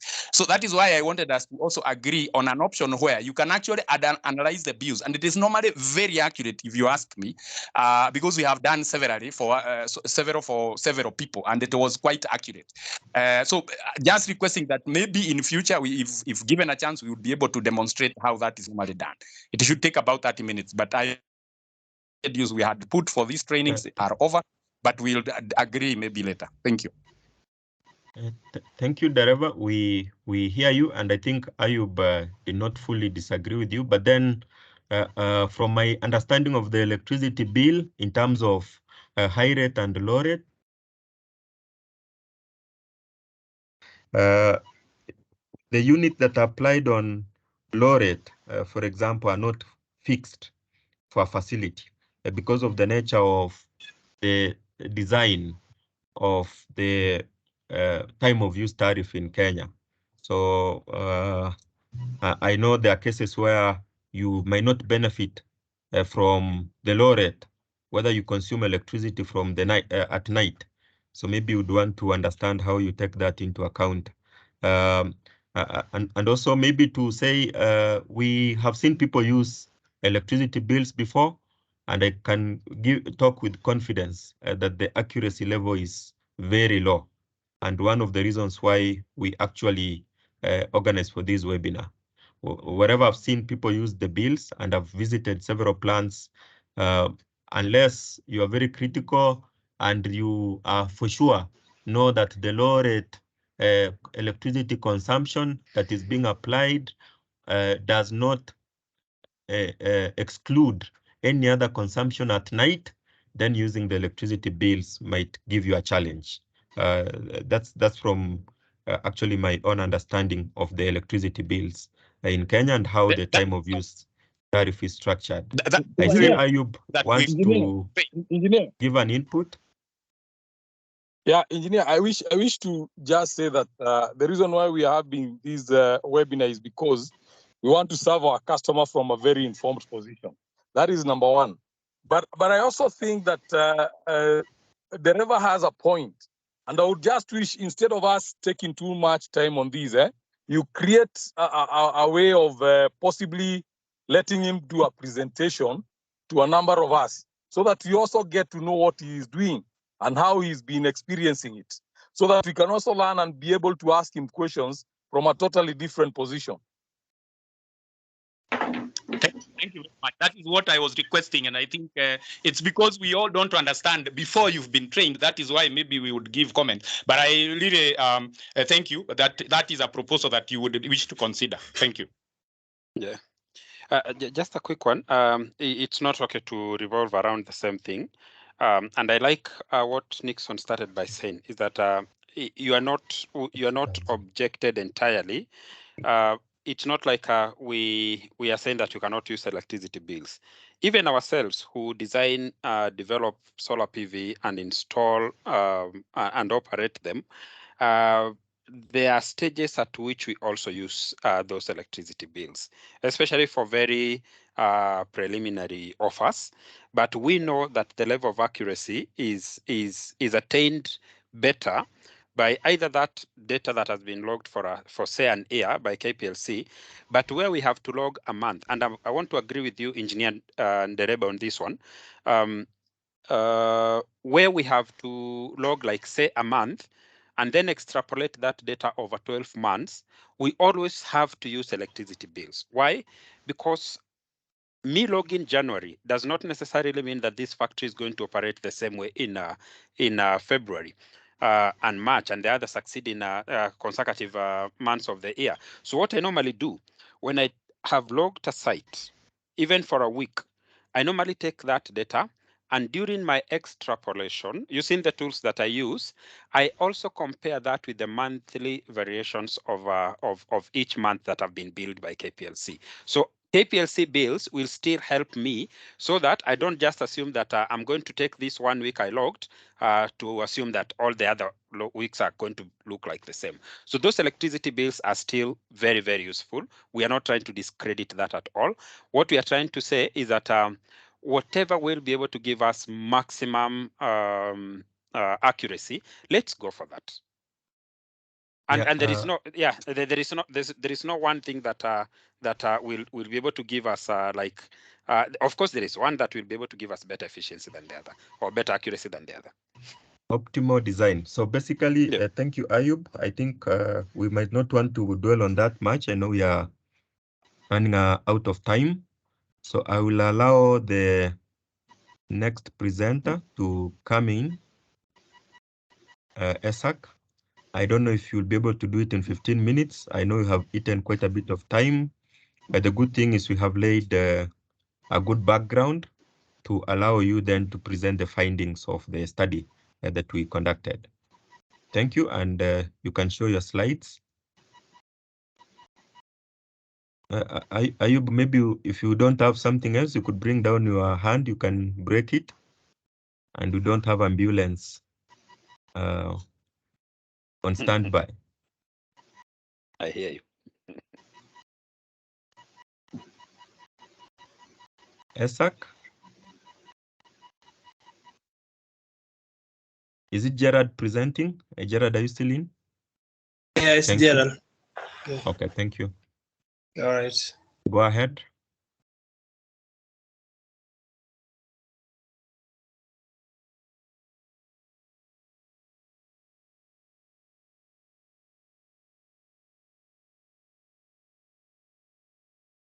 You had shown your slides and then you brought them down.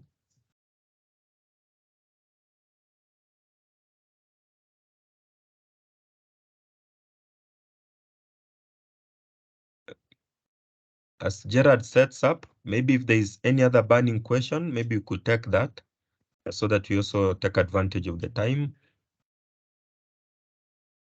Hello, everyone. Can you hear me well? Yeah, we can hear you now. Go ahead. Try to share. Yes, we can see it now. Thank you. Okay. Okay, so thank you, everyone. My name is Gerald Cheruiyot. I'll be presenting the findings of a commercial and industrial baseline study on captive power generation conducted by 𝐿𝐴𝐶𝐞. So this study had an objective of finding out the baseline for the captive power generation within the C&I subsector. And this included looking at the players, the installed capacity in megawatts, the number of projects, and the capacity in the pipeline. And this also looked at the sector potential. So specifically, it was to identify the stakeholders from the C&I customers to the developers, to EPC, contractors, financiers, and also the promoters. The other was to get that magic number in terms of what the current capacity is and what is a projected pipeline or growth within the short and medium term. Third was to understand what the key drivers for captive power generation projects was from an end user perspective. And fourth was to prepare a policy brief. So I'll move on to the next slide, which summarizes what the installed capacity was established as at February this year. So at a high level, the estimated installed capacity is 439 megawatts, which is which consists of 338 megawatts that was obtained from the data we have, plus a 30% padding over the market that we didn't cover ground. So in terms of the top 10 captive power technologies, solar PV was established to contribute to 36%, followed by bioenergy, which could be broken down to biogas, 2.4 megawatts, and biomass, 97 megawatts. So this was close to about 100. Fossil fuel and waste heat recovery contributed to 23%, followed by hydro and geothermal at 32 and 3 megawatts respectively. So drilling down into how this looks by industry, agriculture was found to have the highest use of captive power. And this is quite significant considering that agriculture contributes to 33% of our country's GDP directly. And I know there's an indirect contribution of 27% to the GDP through linkages with other industries. So in total, about 60%. And looking at employment, 40% of the country's population in this sector, as well as 70% within the rural area. So this is quite significant and showing the impact area captive power has within the industry. So breaking this down by technology, solar is 21%, bioenergy 60%, hydro 17%, geothermal was established at 2%. The other industries, we had a consolidated for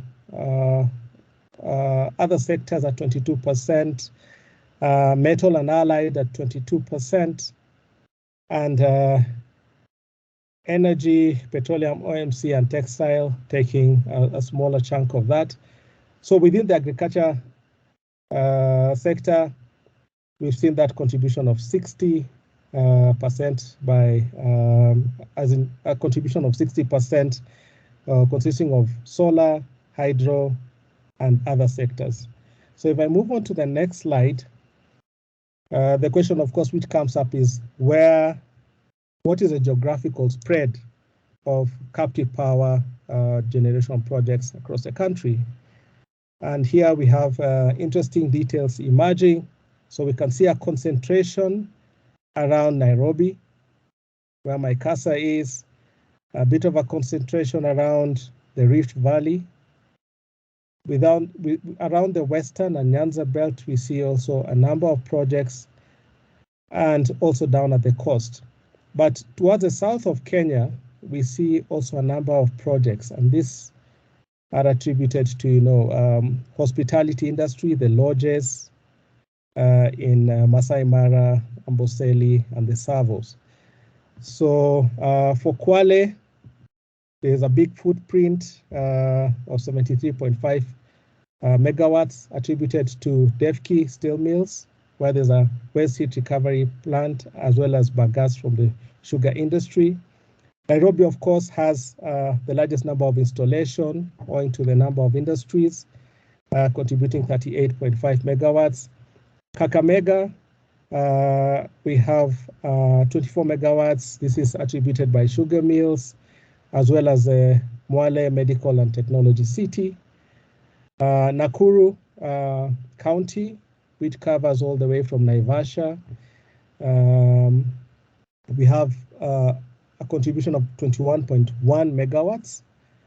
This is owing to horticulture, timber, and vegetable oil. In Kisumu, we have 21.1 megawatts, which is attributed to the sugar industry and the baking and confectionery industry. In Kajiado, there's 17.5 megawatts attributed to Devki and horticulture. And we also appreciate the number of industries within the Athi River and Kitengele area. Mombasa, there's an installed capacity of 14.3 megawatts attributed to Kenya Petroleum Refinery Limited. Now, moving to the next slide, we drilled down this data by technology and industry. So the very interesting fact is that we are seeing solar PV having a diverse mix of industries as indicated by this graph. So we also have, in terms of numbers, 123.4 megawatts attributed to solar, bioenergy 99, which consists of biogas and biomass at 2.4 and 97.5 respectively. And the drivers for solar PV across various industries really boils down to the cost effectiveness, the reliability, the scalability, and also government incentives. And I think that has been alluded to by the prior speakers in terms of even how the regulatory environment has encouraged this. Moving on to the next slide, we also looked at installed bioenergy and fossil fuel capacity by type and industry. So for fossil fuel, as part of the manufacturing process, steel manufacturing process, the use of coal is harnessed, and part of that is is recovered in terms of generating steam to generate power. For biomass, we've seen that playing out within the agricultural sector, mainly the sugar industries. So if you look at, we have cooking oil manufacturers such as Bidco and Pwani. We have the tea companies such as James Finlay. We have the sugar mills, Nzoia, Kibos, Butali, as well as sisal processors such as Rea Vipingo. We also have that footprint from VegPro in Nakuru, and this has a significant contribution in terms of biogas. In terms of how that looks across the various industries, as per February this year, we can see that contribution within the agriculture industry, followed by plastics and rubber, as well as fast-moving commodities and goods, as well as general manufacturing and allied. Moving on to the next slide, looking at the battery and energy storage technologies, we see a footprint of supercapacitors, lead-acid batteries, as well as lithium-ion. For the C&I sector, lithium-ion was the most prevalent, and there are various benefits to this, or drivers, regarding the depth of discharge, the long battery life, the maintenance, and high efficiency. The modular design as well comes into play. Supercapacitors is a technology that is interesting to watch over the coming years, because there's definitely an adoption within the industry. For lead acid, this is a mature technology. It has a lower cost and can be used across wide temperature ranges, and also the ease of access within the market. The next slide captures the financing type by finance model and cutting across the various technologies. So what we've seen, we have PPAs as one of the biggest, we see self-financing as the largest model adopted by for the captive power generation projects, but we see a footprint across asset finance, debt, lease, outright purchase, PPAs, and we've got quite a number of unknown models that we were not able to establish within the time frame of our project, of this research. Move on to the next slide, looking at the trends. So holding everything constant and based on the growth over the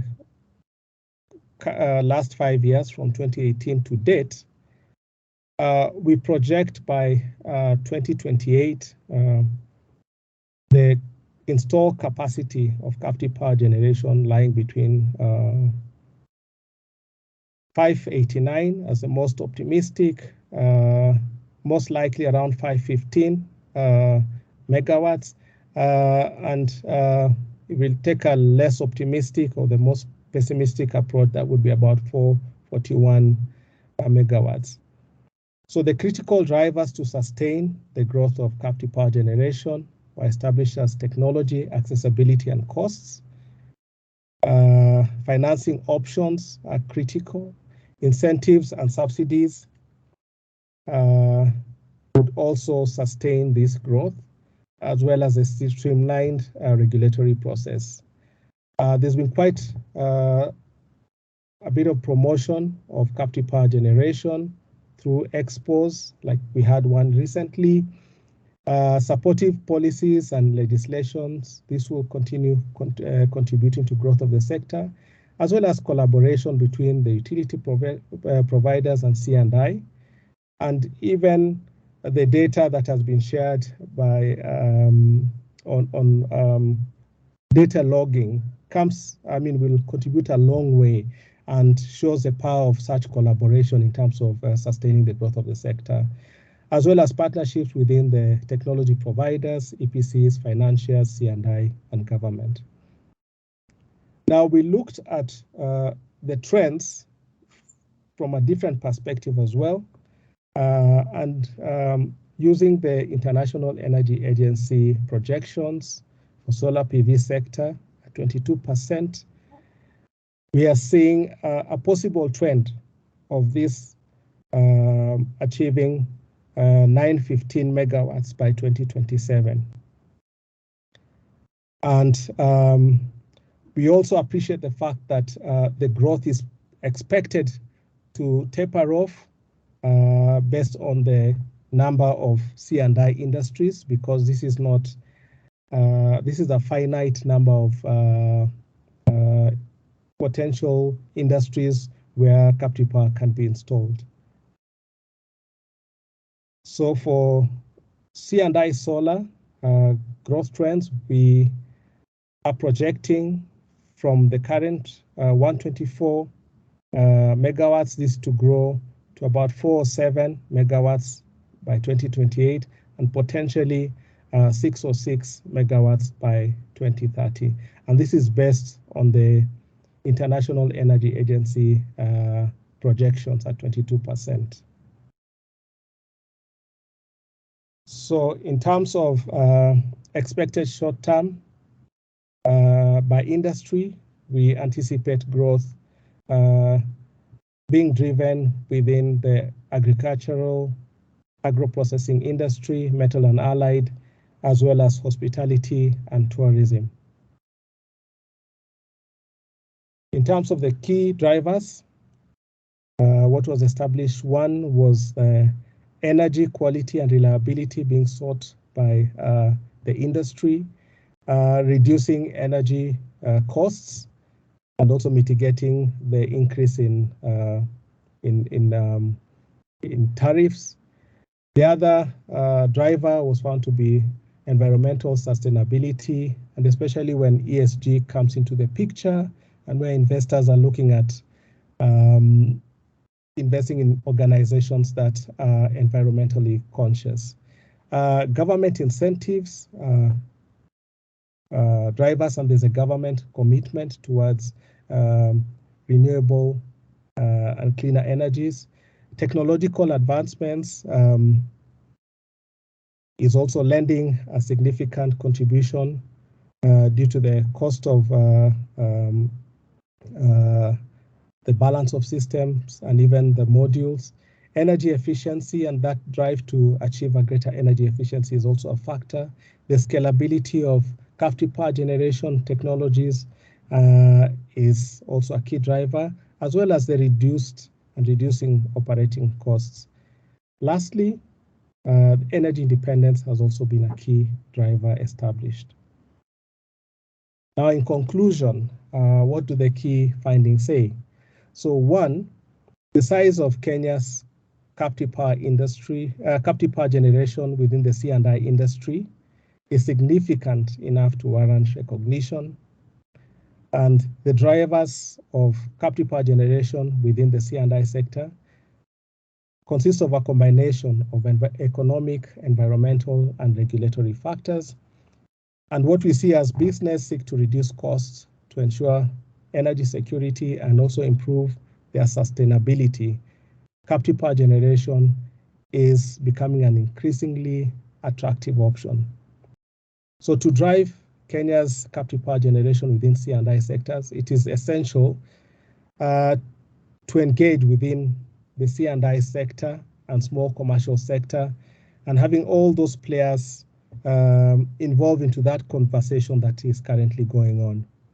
So in conclusion, by creating an enabling environment for investment, improving the regulatory framework, and providing incentives and access to financing, the potential of captive power generation to drive sustainable economic growth can be unlocked.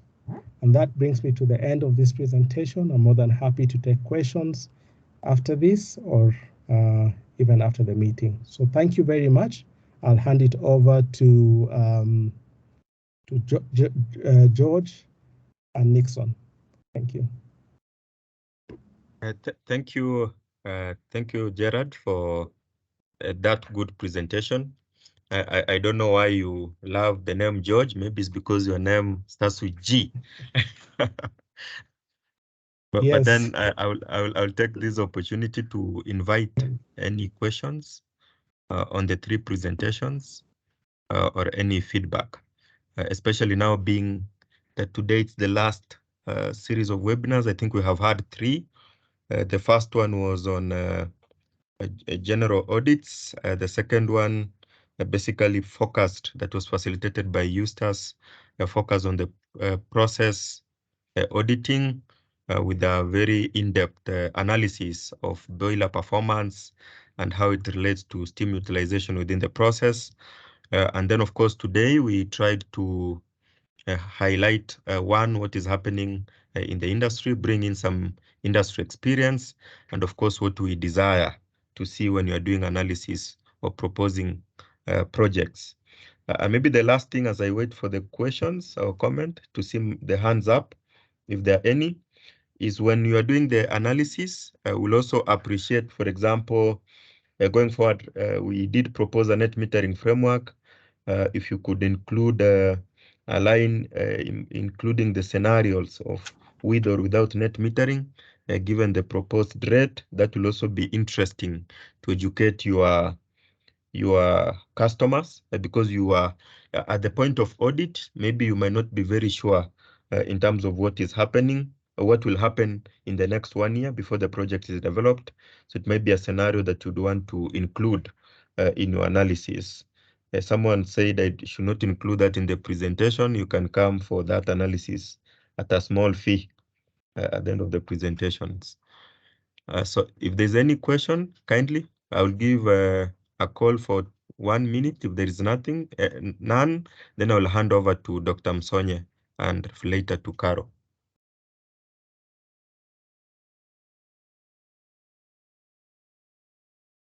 I would assume we are happy. If Dr. Msonye, you can hear me, then you can take over.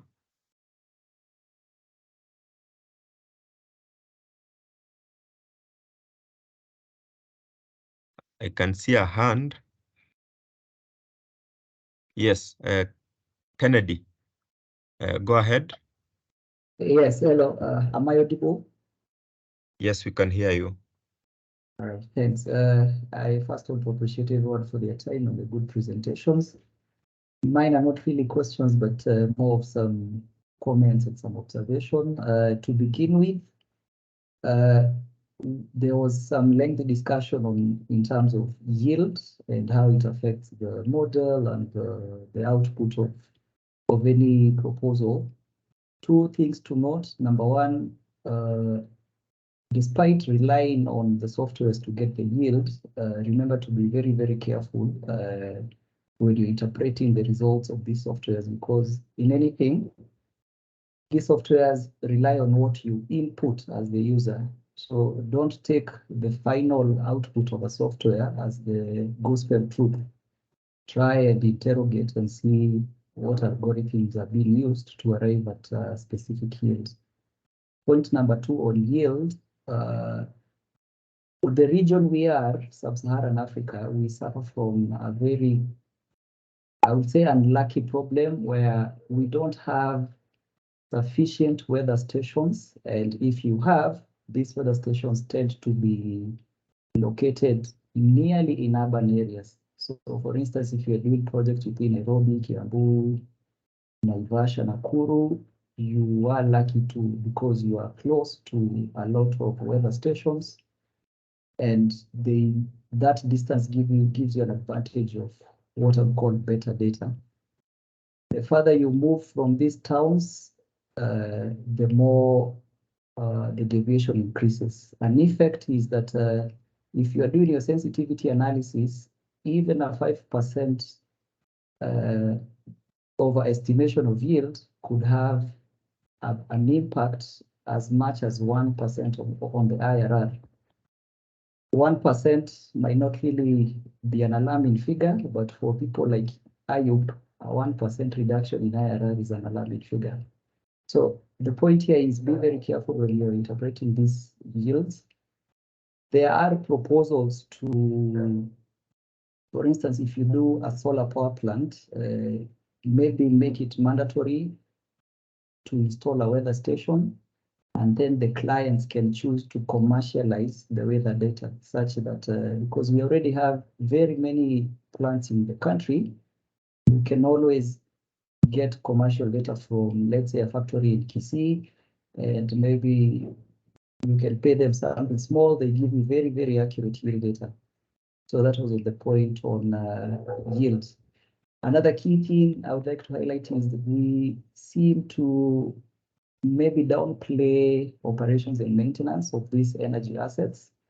And even when people are doing these audits, O&M usually is written as a one-liner where they recommend the plant to be maintained. However, we find that after installation, one of the key headaches will be to fulfill the commitments and KPIs that are maybe being described in the O&M agreements. And if you had not envisioned for O&M from your study and your design and proposals, you will end up spending way, way more on OPEX as you try to implement easy maintenance systems. I think those would be my comments for now, and thank you, Engineer Bukati and the team, for always bringing us together. Asante. Thank you, Kennedy. Very important points there. Basically, trying to relate what you get from your models with the actual field data, very important. And that, of course, comes with experience over time and maybe working with people who have that experience.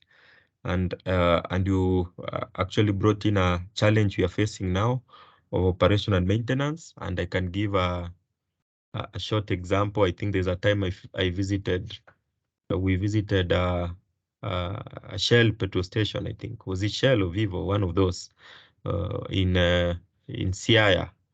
The reason why we went there, there's someone who had done a system and done returns to us. So we went to just inspect the quality of the installation and the likes. But when we went to the station, we found the station had exchanged hands. So someone else had come in to operate the station. And the interesting thing is they did not even know that there was a PV plant on the roof. So you can imagine such a situation. And in this case, they are the ones who are supposed to do operation and maintenance. And this is a real story, not something we are making up.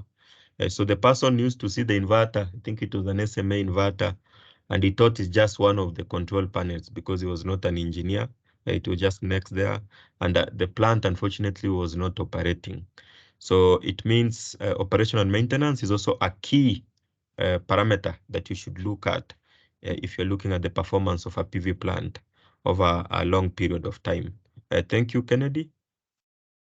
If you're not talking again, you can bring down your hand. Any other feedback?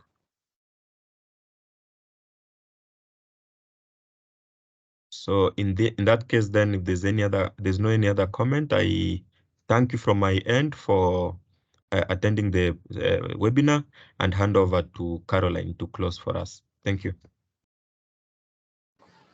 Thank you very much, Nixon. We were so unkind to Mr. Bill. He's the only one who showed us his face.